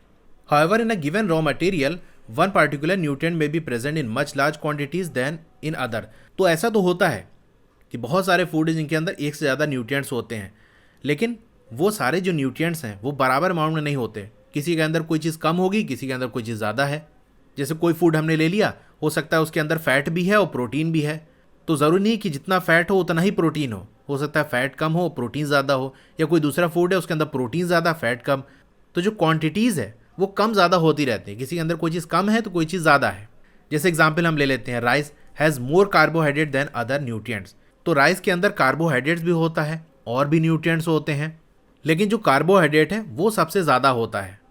इसीलिए आपने टेबल जब किया होगा तो वहाँ देखा होगा हमने स्टार्च वाले में यस लिखा था, क्योंकि सबसे ज़्यादा उसके अंदर कार्बोहाइड्रेट्स होता है और जो दूसरे न्यूट्रिएंट्स हैं वो कम होते हैं। Thus we can say rice is a carbohydrate rich source of food. तो हम इस तरह से कह सकते हैं जो हमारा राइस है, हमारा जो चावल है, वो कार्बोहाइड्रेट रिच फूड है, ठीक है। यानी ऐसा फूड है जिसमें कार्बोहाइड्रेट आपको ज़्यादा मिलेगा, और भी चीज़ें मिलेगी लेकिन ज़्यादा क्या मिलेगा, कार्बोहाइड्रेट मिलेगा। तो जो भी हम कहते हैं ना कैल्शियम रिच फूड या विटामिन ए रिच फूड या कार्बोहाइड्रेट रिच फूड, तो रिच का मतलब क्या है कि उस फूड के अंदर वो चीज़ सबसे ज़्यादा है। कार्बोहाइड्रेट रिच फूड कौन से होंगे, ऐसे फूड जिनके अंदर कार्बोहाइड्रेट सबसे ज़्यादा है, जैसे हमारा राइस हो गया।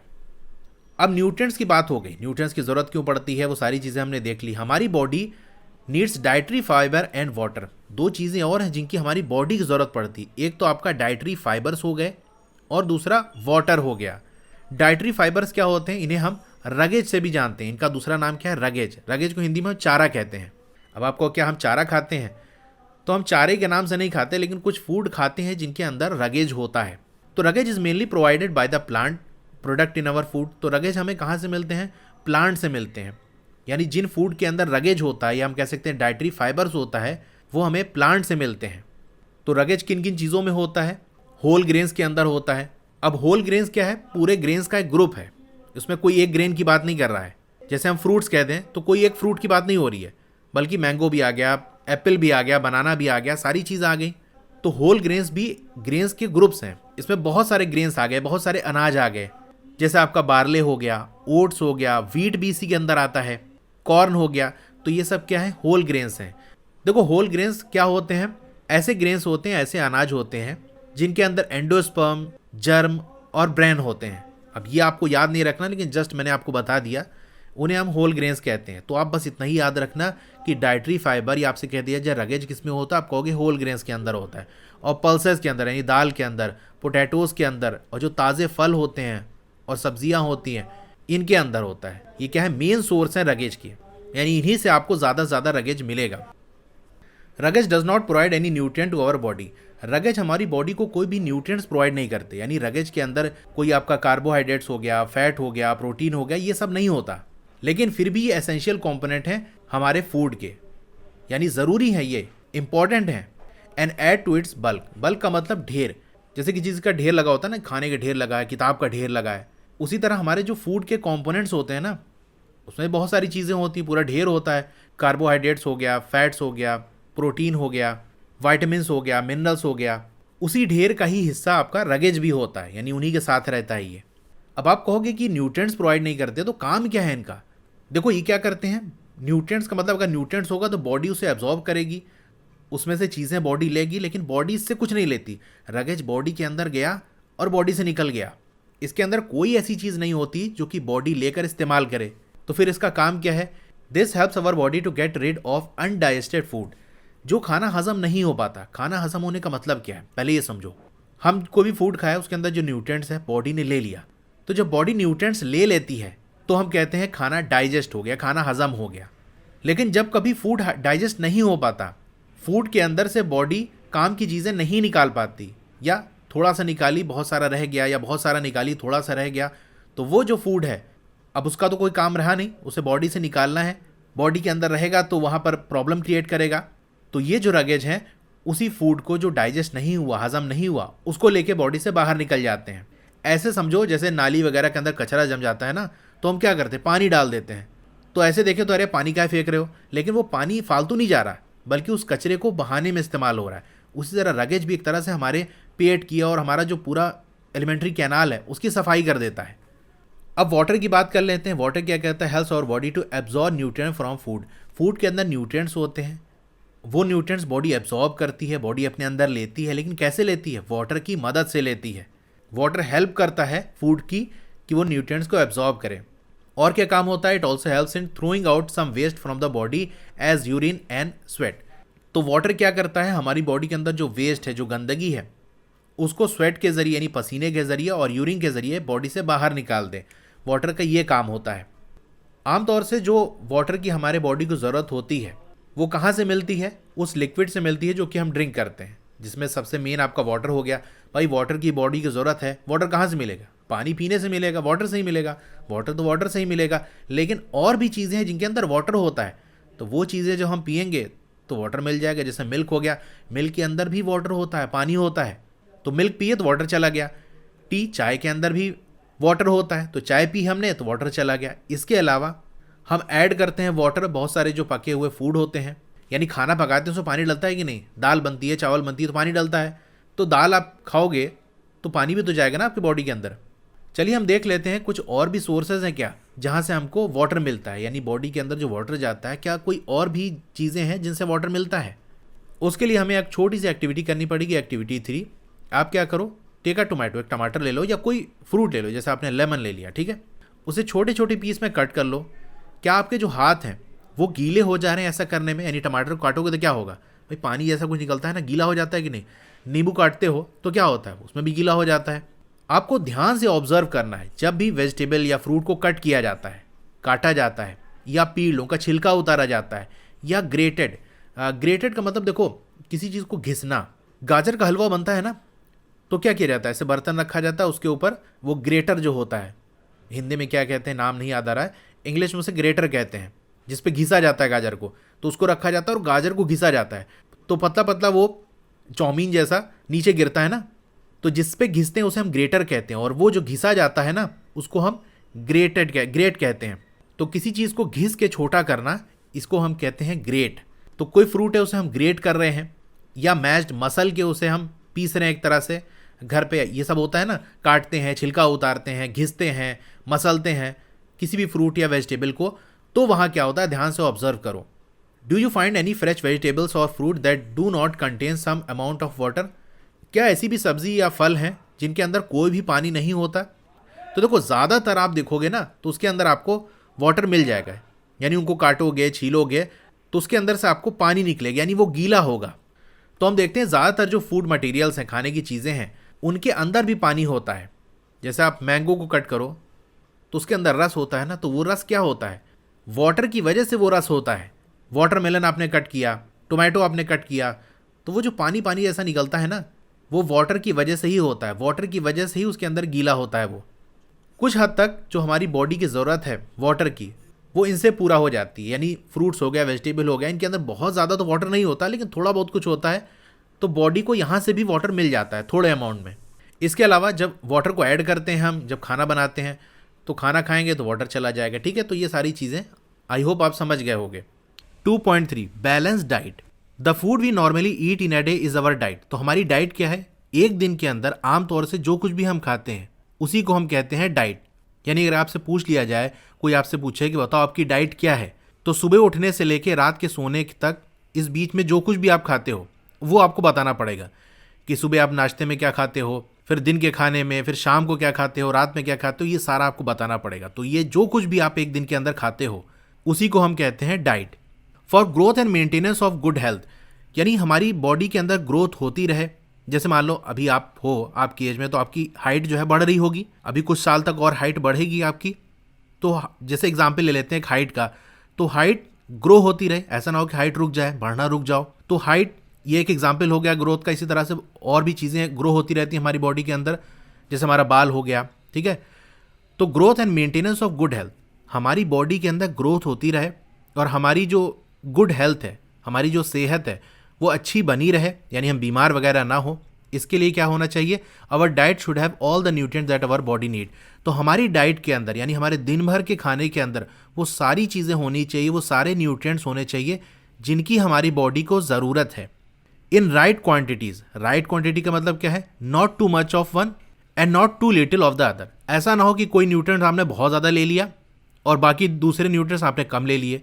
जैसे मान लो आपने दिन के भर के अंदर जो कुछ भी खाया उसके अंदर प्रोटीन बहुत ज़्यादा ले लिया, जितनी आपको बॉडी की ज़रूरत थी उससे बहुत ज़्यादा ले लिया, और वाइटामिन्स की जितनी बॉडी की ज़रूरत थी उससे कम ले लिया। तो ऐसा ना हो कि कोई चीज़ बहुत ज़्यादा ले ली ज़रूरत से ज़्यादा, और कोई चीज़ जितनी ज़रूरत थी उससे कम ले ली। यानी जिन जिन न्यूट्रिएंट्स की ज़रूरत है बॉडी को वो मिलना चाहिए, और जितना ज़रूरत है उतना मिलना चाहिए, ना उससे बहुत ज़्यादा कम हो ना उससे बहुत ज़्यादा हो। The diet should also contain a good amount of roughage and water. और ये जो हमारी डाइट होगी इसके अंदर यानी दिन भर के हमारे खाने के अंदर अच्छे खासे अमाउंट में रगेज भी होना चाहिए और वाटर भी होना चाहिए। इनके क्या यूजेस हैं पिछले टॉपिक में हमने देख लिया, तो ये भी होने चाहिए। Such a diet is called a balance diet. तो डाइट हमने स्टार्टिंग समझ लिया कि दिन भर के अंदर जो कुछ भी हम खाते हैं वो हमारा डाइट कहलाता है। बैलेंस डाइट क्या है कि दिन भर के अंदर जो कुछ भी हम खाएं उससे वो सारे न्यूट्रिएंट्स मिलने चाहिए जिनकी बॉडी को ज़रूरत है, और जितना ज़रूरत है उतने मिलने चाहिए, और साथ ही साथ रगेज और वाटर भी मिलना चाहिए। तो अगर ये सब कुछ हो रहा है तो हम कहेंगे वो डाइट कैसी है, बैलेंस डाइट है। अब आपसे मान लो डिफिनीशन पूछ लिया जाए तो आप इस तरह से लिख सकते हो, ये सबसे बेस्ट डिफिनीशन है जो कि यहाँ से एनसीईआरटी से निकाली जा सकती है। तो यहाँ देख सकते हो, a diet that includes all the nutrients, ऐसी डाइट जिसके अंदर सारे न्यूट्रिएंट्स हों दैट अवर बॉडी नीड, जितनी में हमारी बॉडी की ज़रूरत है, in right quantities. Right quantities इसको मैं बता चुका हूँ कि ना बहुत ज़्यादा हो ना बहुत ज़्यादा कम हो, along with good amount of roughage and water. तो रगेज और वाटर भी होना चाहिए, तो इसे हम क्या कहेंगे, इज कॉल्ड बैलेंस डाइट। ठीक है, तो डिफिनेशन चाहिए तो ये हो गई। क्या आप ये सोचते हो कि जितने भी लोग हैं किसी भी एज के, क्या सबको सेम टाइप ऑफ डाइट की ज़रूरत पड़ती है? यानी बच्चों को, बड़ों को, बूढ़ों को, क्या सबकी डाइट सेम होती है? तो ऐसा नहीं है। जो छोटे बच्चे होते हैं वो थोड़ा सा खाते हैं, बाकी जो और बड़े लोग होते हैं वो ज़्यादा खाते हैं। ठीक है, ये चीज़ तो आप खुद ही ऑब्जर्व करते हो। जैसे मैं आपको एक एग्जाम्पल लेके बताऊं प्रोटीन का। एक दिन के अंदर प्रोटीन की कितनी ज़रूरत होती है बॉडी को, कितना प्रोटीन लेना चाहिए एक नॉर्मल बंदे को, यानी जो नॉर्मल काम वगैरह करता है, बहुत ज़्यादा वो कोई एथलीट ना हो, बहुत ज़्यादा उसको मेहनत का काम ना करना पड़ रहा हो, ना ऐसा हो कि दिन भर पड़ा सोता रहे। एक नॉर्मल बंदा जो है उसको प्रोटीन कितनी ज़रूरत होती है उसकी अगर हम बात कर लें तो 9 से 13 साल के जो बच्चे होते हैं उनको ज़रूरत होती है लगभग 34 ग्राम्स प्रोटीन की। ठीक है, ये आपको याद नहीं रखना, मैं बस आपको यही समझा रहा हूँ कि हर एज के लोगों के लिए जो डाइट है वो अलग अलग होती है। इसी तरह से अगर हम बात कर लें 19 से लेकर 70 साल या उससे भी ज़्यादा, नहीं इस लगभग एज में जो वुमेन है यानी महिलाएं हैं उनको 46 ग्राम प्रोटीन की ज़रूरत पड़ती है, और इसी एज में यानी 19 से लेकर 70 साल के बीच में जो आदमी लोग हैं उनको ज़रूरत पड़ती है लगभग 56 ग्राम प्रोटीन की। तो देख सकते हो बच्चों के लिए अलग और महिलाओं के लिए अलग और आदमियों के लिए अलग होता है। ठीक है, किसी को कम चाहिए होगा, किसी को ज़्यादा चाहिए होगा। भाई जिसको ज़्यादा चाहिए होगा उसकी डाइट भी उसी हिसाब से होगी ना, उसको ज़्यादा फूड लेना पड़ेगा। क्या आप ये भी सोचते हो कि what we need for a balance diet, यानी एक बैलेंस डाइट के लिए हमें क्या क्या चीज़ें चाहिए होंगी, ये इस बात पे डिपेंड करता है कि कितना अमाउंट फिजिकल वर्क किया गया, यानी कितना मेहनत का काम किया गया, क्या इस पर डिपेंड करता है कि हमारी जो बैलेंस डाइट है वो क्या होगी, यानी दिन भर के अंदर हमको क्या क्या चीज़ें खानी चाहिए। क्या ऐसा आप सोचते हो? अगर ऐसा सोचते हो तो बिल्कुल आप सही सोचते हो।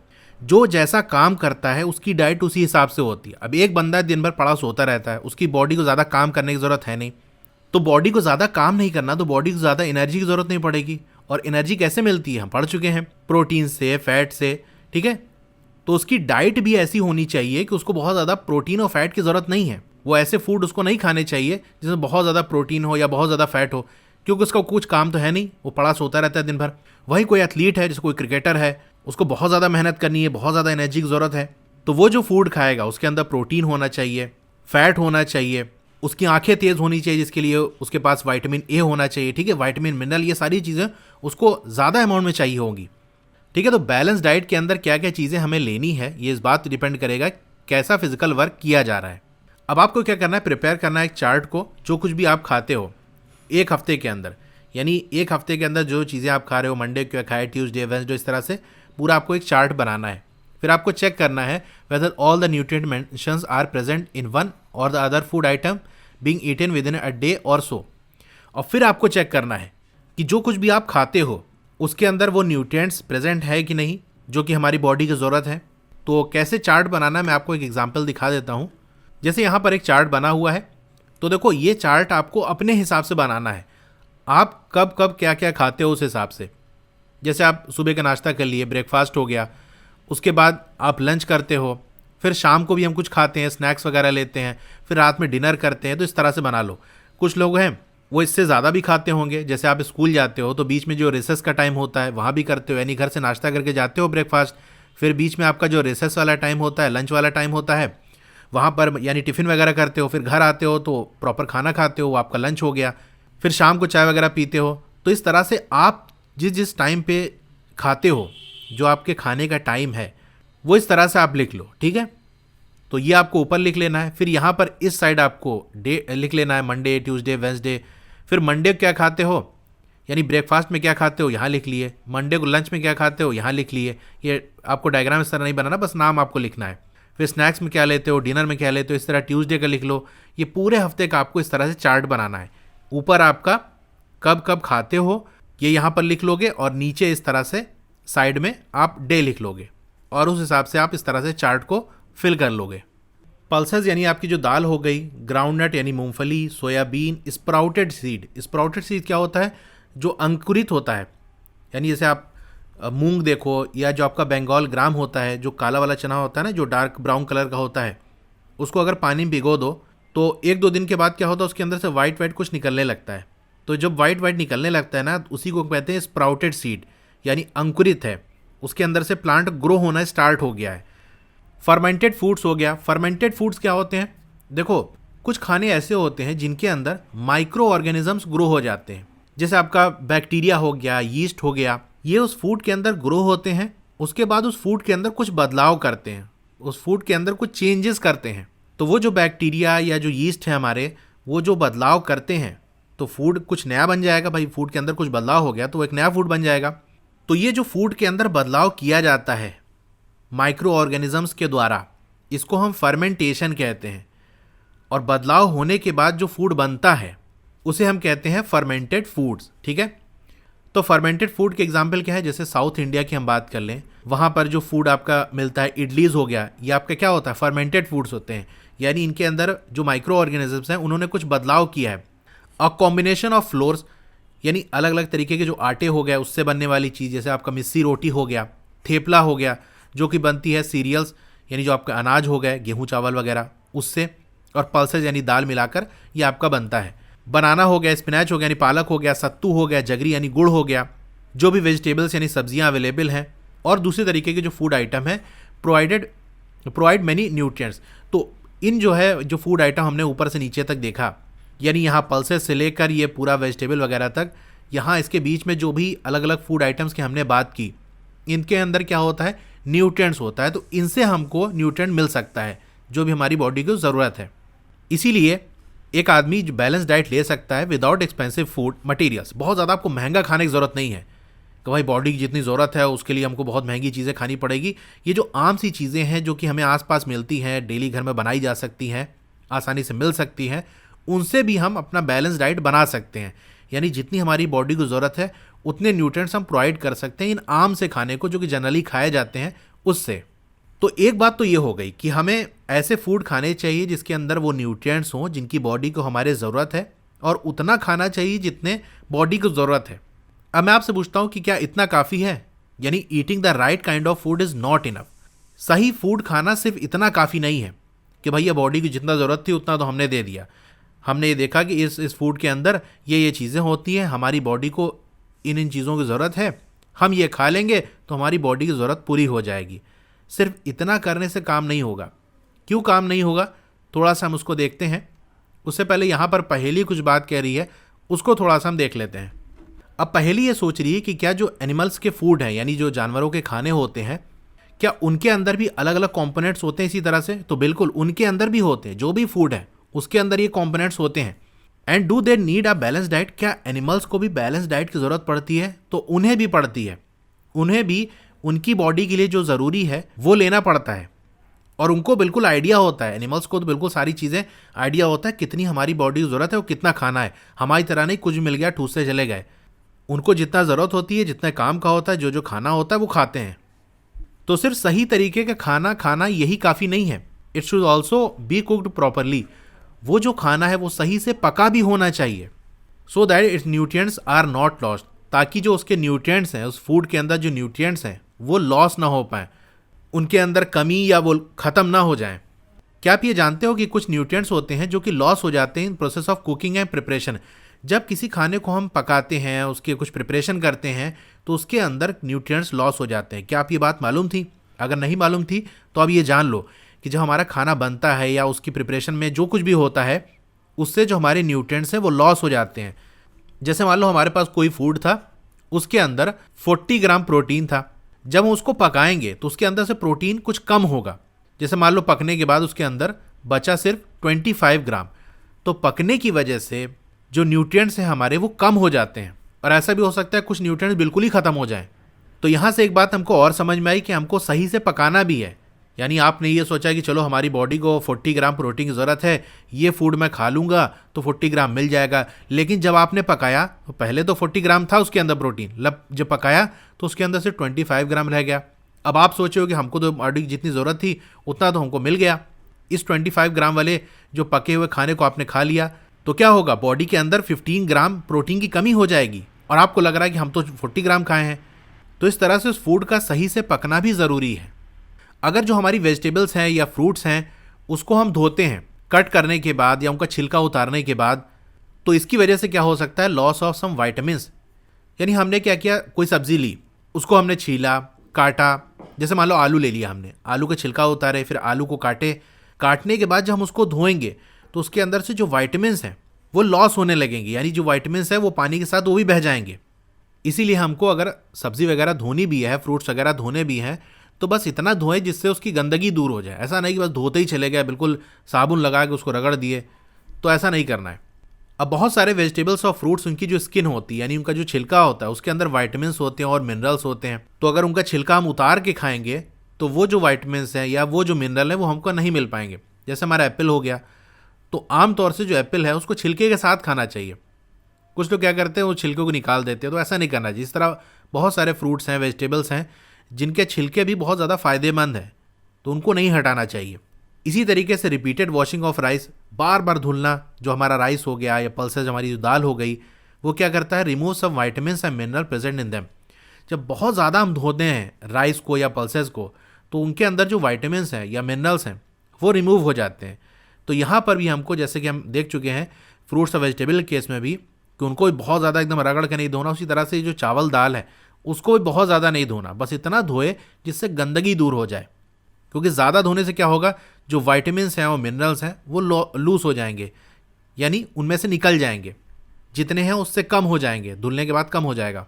ये बात हम जानते हैं कि कुकिंग क्या करता है, improve the taste of food. भाई किसी चीज़ को पकाओगे, खाना पक जाता है तो उसका टेस्ट अच्छा हो जाता है, and makes it easier to digest, और डाइजेस्ट होना भी आसान हो जाता है। डाइजेस्ट क्या होता है, हम जो भी खाना खाते हैं बॉडी क्या करती है, उसके अंदर से न्यूट्रिएंट्स निकालती है, तो इस न्यूट्रिएंट्स को निकालने वाला जो प्रोसेस होता है उसी को हम कहते हैं डाइजेशन। न्यूट्रिएंट्स निकल गया तो हम कहेंगे फूड डाइजेस्ट हो गया, यानी खाना हजम हो गया। तो पके हुए खाने को डाइजेस्ट करना, हजम करना आसान होता है। तो पकने का एक फ़ायदा तो ये हो गया कि पकने से एक तो टेस्ट अच्छा हो जाता है, दूसरा उसका डाइजेशन आसान हो जाता है, लेकिन साथ ही साथ कुकिंग की वजह से, पकाने की वजह से result in loss of certain nutrient, बहुत सारे न्यूट्रिएंट्स का लॉस हो जाता है, उनमें से निकल जाते हैं, कम हो जाते हैं। बहुत सारे यूजफुल जो प्रोटीन्स हो गए, और considerable amount of mineral. Considerable का मतलब होता है इतना अमाउंट जिससे आपको फ़र्क पड़े। एग्जाम्पल समझते हैं, जैसे मान लो आपका 1 रुपये कहीं खो गया, तो आज की डेट में एक नॉर्मल बंदे के लिए 1 रुपये की इतनी कोई वैल्यू नहीं है।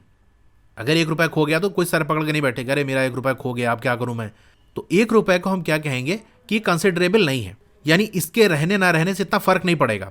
लेकिन 1000 रुपये अगर आपका खो जाए तो आप कहोगे हाँ ये कंसिडरेबल अमाउंट है, यानी इसके होने ना होने से फ़र्क पड़ेगा। तो जिस अमाउंट के होने ना होने से फ़र्क पड़ता है उसे हम क्या कहेंगे, कंसिडरेबल, यानी उसको हम कंसीडर कर सकते हैं, उसको हम हिसाब में जोड़ सकते हैं। तो बहुत सारे जो प्रोटीन है और considerable amount of mineral are lost in excess water is use during the cooking and is then thrown away. तो हम क्या करते हैं, जब किसी चीज़ को पकाने में पानी का इस्तेमाल करते हैं और पकने के बाद उस पानी को फेंक देते हैं। जैसे मान लो अक्सर आलू वगैरह उबाली जाती है ना, तो हम क्या करते हैं, जैसे कुकर में उबाले तो कुकर के अंदर पानी डाले, पानी के अंदर आलू डाले, फिर उसके बाद उसको कुकर बंद करके उसको बॉईल करते हैं। जब आलू उबल जाती है तो वो पानी को फेंक देते हैं। तो यही बात यहाँ कही जा रही है कि जब हम पकाते हैं पानी के अंदर और फिर उस पानी को फेंक देते हैं तो होता क्या है, जैसे हमारी ये आलू थी और ये ऐसे पानी के अंदर थी, तो जब पकेगी आलू तो इससे जो न्यूट्रिएंट्स है वो निकल के पानी के अंदर चले जाएंगे। अब पानी के अंदर चले गए, फिर आपने आलू पकने के बाद पानी को फेंक दिया और न्यूट्रिएंट्स किसमें चले गए थे, पानी के अंदर चले गए थे। तो इस तरह से पकने की वजह से न्यूट्रिएंट्स लॉस हो जाएगा क्योंकि उस पानी को तो आपने फेंक दिया। तो यही बात यहाँ कही जा रही है कि बहुत सारे काम के जो प्रोटीन है और एक अच्छे खासे अमाउंट में जो मिनरल है वो लॉस हो जाते हैं जब हम पानी के इस्तेमाल करते हैं पकाने में और उसके बाद उस पानी को फेंक देते हैं। जो आपका विटामिन सी है वो आसानी से डिस्ट्रॉय हो जाता है बाय हीट ड्यूरिंग कुकिंग। जब पकाते हैं उसकी हीट की वजह से विटामिन सी बहुत आसानी से डिस्ट्रॉय हो जाता है। क्या ये समझदारी की बात नहीं होगी कि कुछ हम फ्रूट्स या कच्ची वेजिटेबल्स भी अपनी डाइट के अंदर इंक्लूड कर लें? इसीलिए कहा जाता है कि जो फ्रूट्स है, अब फ्रूट को तो जनरली नहीं पकाया जाता ना भाई, एप्पल को तो थोड़ी ना पकाते हो, तो जो फ्रूट्स है जनरली हम उसको धो के डायरेक्ट खा लेते हैं। या जो कच्ची वेजिटेबल्स है, जैसे इसीलिए सलाद कहा जाता है कि आप सैलड लो खाने में, जैसे आपने खीरा वगैरह ले लिया, टमाटर ले लिया, तो इसको आप कच्चे ही खा लेते हो। तो उस कच्चे से यही फ़ायदा होता है कि उसके जो न्यूट्रिएंट्स हैं वो लूज़ नहीं हो पाते, वो रिमूव नहीं हो पाते। तो पके हुए खाना तो भाई वो तो हम खाते हैं भाई, टेस्ट के लिए भी खाते हैं। तो पके हुए खाने के साथ साथ कच्ची भी चीज़ें हमें खानी चाहिए, जैसे हमारे फ्रूट्स हो गए और कच्ची सब्जी हो गई। अब देखो बूझो क्या सोच रहा है। बूझो ये सोचा कि फैट जो है सबसे बेस्ट फूड है खाने के लिए, हर वक्त फैट ही खाते रहना चाहिए। ऐसा ही क्यों सोच रहा है? A katori of fat will give much more energy than a katori of carbohydrate rich in food. तो ये कहा एक कटोरी अगर हम फैट खाएंगे तो उससे ज़्यादा एनर्जी मिलेगी बजाय कि एक कटोरी हम कार्बोहाइड्रेट लें। कैसा नहीं है? तो उसने ये दिमाग लगाया कि भैया हम एक कटोरी फैट खाएंगे तो उससे ज़्यादा हमको एनर्जी मिलेगी, और जितना एनर्जी मिलेगी हम तो सुपरमैन बन जाएंगे। तो उसने क्या किया, so he ate nothing but food rich in fats. तो उसने ऐसे फूड खाने शुरू कर दिए जिसके अंदर फैट हो, जिसके अंदर एकदम भर भर के फैट हो। जैसे फ्राइड फूड हो गए, आपका समोसा हो गया, पूड़ी हो गया, इनको हम तलते हैं तब खाते हैं।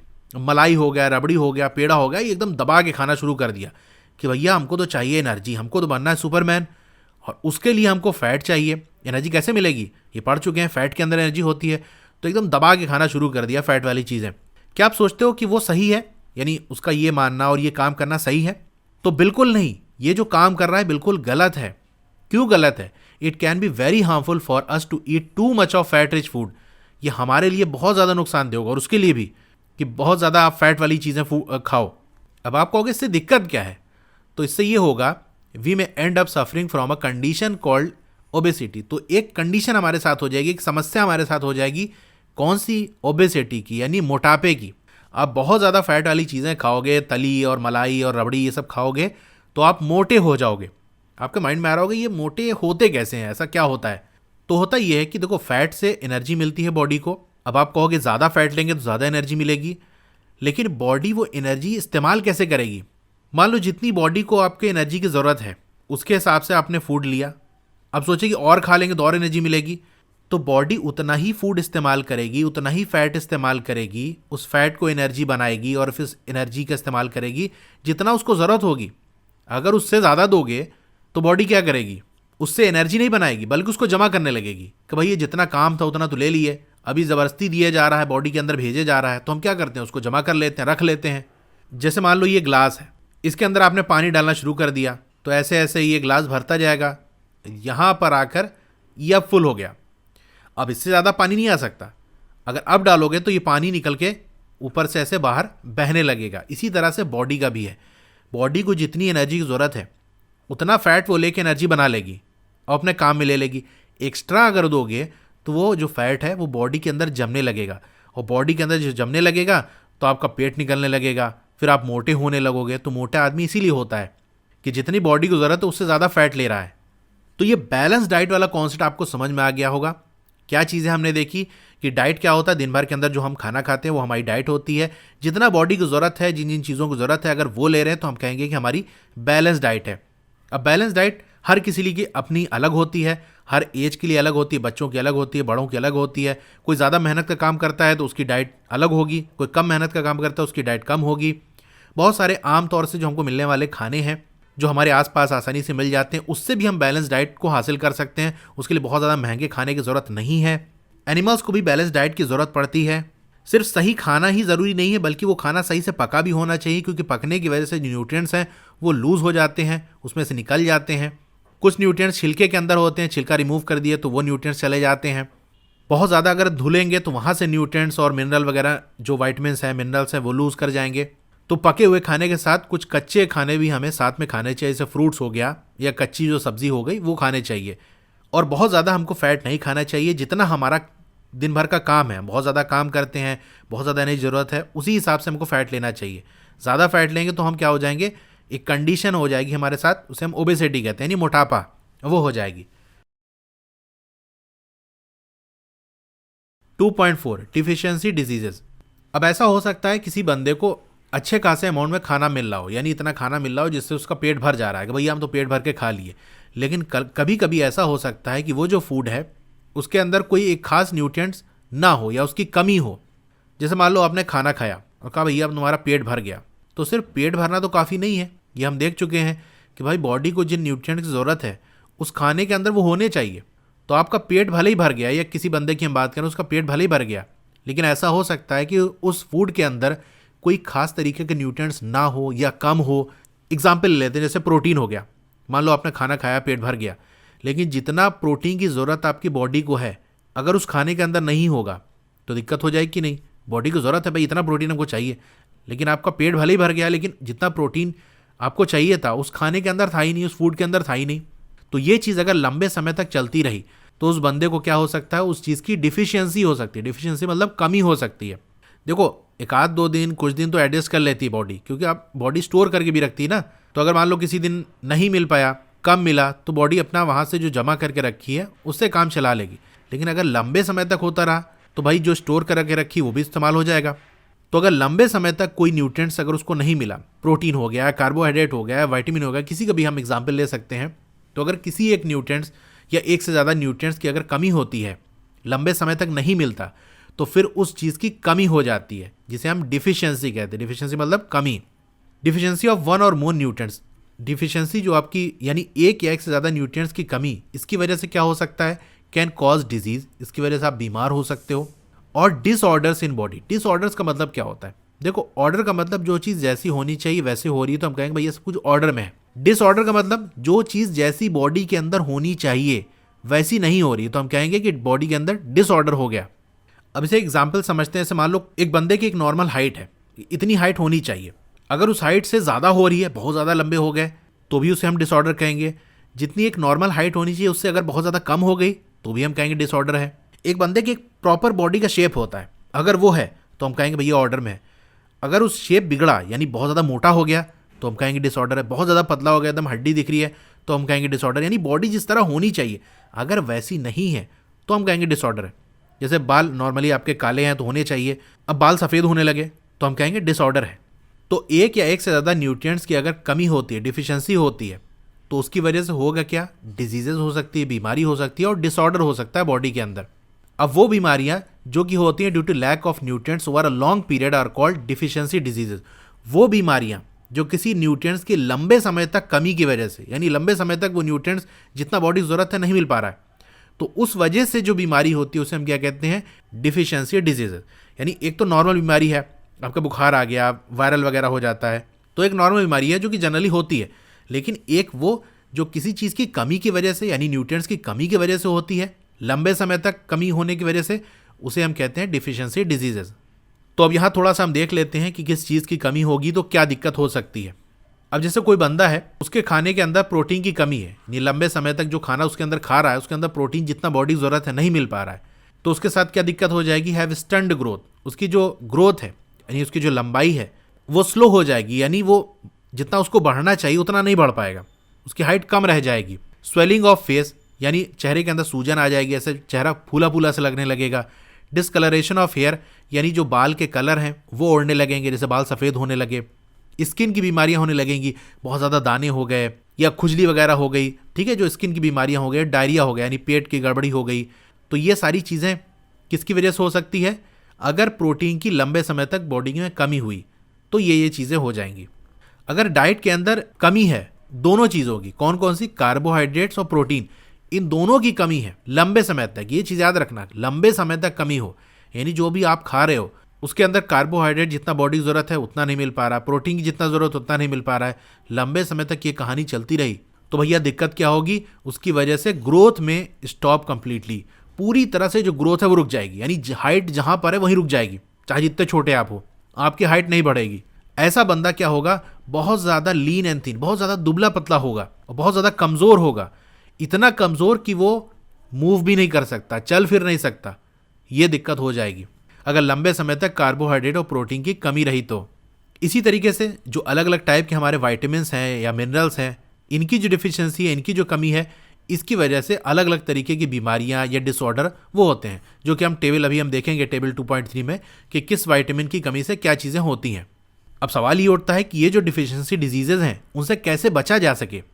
तो बचने का सिंपल रास्ता है, बैलेंस डाइट लो भाई, जितनी बॉडी को जिस चीज़ ज़रूरत है अगर उतनी मिलेगी तो सीधी सी बात है डिफिशियंसी डिजीजेज नहीं होंगी। तो इसका सिंपल सा यही हल है। इस चैप्टर के अंदर हमने ये सवाल उठाया था, आपको याद होगा स्टार्टिंग के अंदर ये सवाल उठा था, reason why widely varying food from different region had a common distribution. याद करो टेबल 2.1 के अंदर हमने क्या किया था, अलग अलग स्टेट के अंदर क्या क्या चीज़ें खाई जाती है वो हमने देखा था। तो हमने ये चीज़ ऑब्जर्व की थी कि सबका जो फूड का डिस्ट्रीब्यूशन है वो एक ही जैसा है, यानी आपका एक ग्रेन का आइटम होगा, एक आपका दाल वाला आइटम होगा, दाल हो गई या मीट हो गया, उसमें वेजिटेबल्स भी होंगी और उसके अलावा की चीज़ें, तो ये सारी चीज़ें कॉमन है। अब किसी जगह पर कोई सी दाल खाई जाएगी, किसी जगह कोई दाल खाई जाएगी, कहीं पर मक्की की रोटी खाई जाएगी, कहीं पर गेहूं की रोटी खाई जाएगी, कहीं पर चावल खाया जाएगा, ठीक है, लेकिन डिस्ट्रीब्यूशन उसी जैसा है।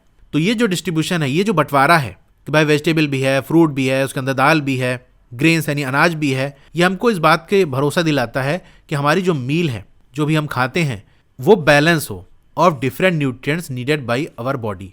यानी जो अलग अलग डिस्ट्रीब्यूशन है, यानी एक ही तरह की चीज़ें नहीं खाते बल्कि अलग अलग तरीके की चीज़ें खाते हैं, इसकी वजह से क्या होता है, वो सारे न्यूट्रिएंट्स जो हमारी बॉडी की ज़रूरत है वो मिल पाते हैं।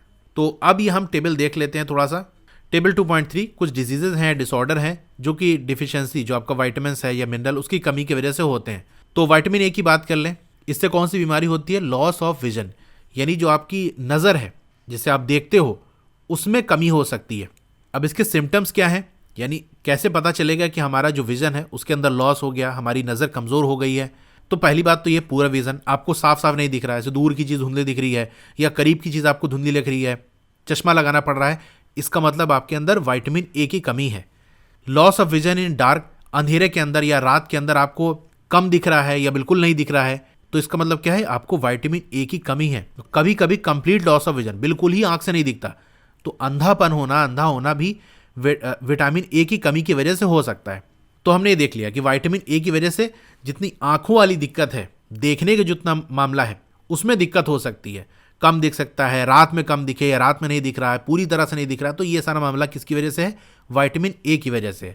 विटामिन B1 की बात कर लें तो इससे जो बीमारी होती है उसका नाम है बेरी। इस बीमारी के अंदर क्या होता है, हमारी जो मसल्स हैं वो बहुत ज़्यादा कमज़ोर हो जाती हैं और बहुत कम एनर्जी होती है काम की, मतलब बिल्कुल काम किया ही नहीं जाएगा। विटामिन सी की कमी की वजह से क्या होगा, एक बीमारी होती है जिसे हम स्कर्वी कहते हैं। इसके अंदर क्या होता है, ब्लीडिंग ऑफ गम्स, जो आपके मसूड़े हैं ना उसके अंदर खून निकलने लगेगा, और जो आपके वुंड्स हैं यानी जो आपके घाव हैं, take longer time to heal. जैसे आपको चोट लग गई, घाव हो गया, तो उस घाव को कुछ देर बाद यानी कुछ दिन के बाद क्या होता है, वो घाव भर जाता है। अगर आपके अंदर विटामिन सी की कमी होगी तो आपके जो घाव हैं उसको भरने में टाइम लगेगा, आपकी चोट लगी ठीक ही नहीं हो रही है, तो इसका मतलब विटामिन सी की कमी है। विटामिन डी की कमी की वजह से एक बीमारी होती है जिसे हम रिकेट्स कहते हैं। इसमें क्या होता है, जो आपकी बोन्स है, आपकी हड्डियां हैं, बहुत ज़्यादा सॉफ्ट हो जाती हैं, इतनी सॉफ्ट हो जाती हैं कि मुड़ने लगती हैं, ज़्यादा दिक्कत होती है, डॉक्टर कहता है चलो ना, क्योंकि अगर चलोगे तो हड्डी मुड़ जाएगी, मुड़ के टूट जाएगी। कैल्शियम की कमी की वजह से क्या हो सकता है, आपके जो बोन्स हैं उसमें दिक्कत होगी, यानी हड्डियों में दिक्कत हो जाएगी। एंड टूथ डिके, आपके दांत गिरने लगेंगे। तो इसके सिम्टम क्या है, यानी आप कैसे पहचानोगे, सिम्टम्स का मतलब यही है कि आप कैसे पहचानोगे कि हाँ भैया हमको ये बीमारी है या इस चीज़ की कमी है। अगर आपकी हड्डियां कमज़ोर हैं या आपके दांत गिर रहे हैं तो इसका मतलब आपकी कैल्शियम की कमी है। आयोडीन की कमी की वजह से एक बीमारी होती है जिसे हम गोइटर कहते हैं। इसके अंदर क्या होता है, glands in the neck appear swollen, आपका जो गला होता है ना वहाँ पर आप देखोगे अगर जिसकी ये बीमारी होगी ना उसमें सूजन ऐसे फूला ऐसा होगा, आप इमेज भी देख सकते हो, इस तरह से कुछ दिक्कत होगी। मेंटल डिसेबिलिटीज़ इन चिल्ड्रन, दिमाग की मतलब दिमाग सही से काम नहीं करेगा, जितना फास्ट उसको काम करना चाहिए उतना नहीं हो पाएगा। किसकी वजह से, इस आयोडीन की कमी की वजह से। आयरन की कमी की वजह से, आयरन क्या है, ये मिनरल है, ये जो हम देख रहे हैं कैल्शियम, आयोडीन, आयरन, ये सब क्या है, मिनरल्स हैं। तो आयरन की कमी की वजह से एक बीमारी होती है जिसे हम एनीमिया कहते हैं। इसके सिम्टम क्या है, कैसे पहचानो कि आयरन कमी है? वीकनेस, बहुत ज़्यादा आपको कमजोरी लग रही है तो हो सकता है आपको आयरन की कमी हो। तो यहाँ अगर ये चैप्टर हमारा कंप्लीट हो गया है। ये वीडियो आपको कैसी लगी कमेंट करके ज़रूर बताइए। अगर अच्छी लगी हो तो लाइक करिए, और अगर आप चैनल पर नए हैं तो सब्सक्राइब जरूर करिए। नीचे सब्सक्राइब का एक बटन होगा, उस पर आपको क्लिक कर देना है। उसके बगल में एक बेल का आइकन होगा, उसको दबा के फिर ऑल पे क्लिक कर देना है। तो इससे क्या होगा, जब भी नई वीडियो आएगी आपको मैसेज आ जाएगा। तो पिछली जो वीडियोस आ चुकी हैं उनको देखना है, या आगे जो वीडियोस आएंगी उन्हें देखना है, और भी जो सब्जेक्ट्स हैं उनकी वीडियो देखना है, तो सबका लिंक आपको इस वीडियो के डिस्क्रिप्शन में मिल जाएगा।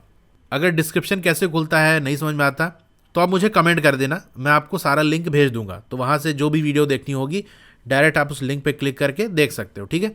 और इस वीडियो को और मेरे इस चैनल को ज़्यादा से ज़्यादा लोगों तक आप शेयर करिए, ताकि मुझे भी मोटिवेशन मिल सके और मैं और भी अच्छी वीडियोज़ ला सकूँ।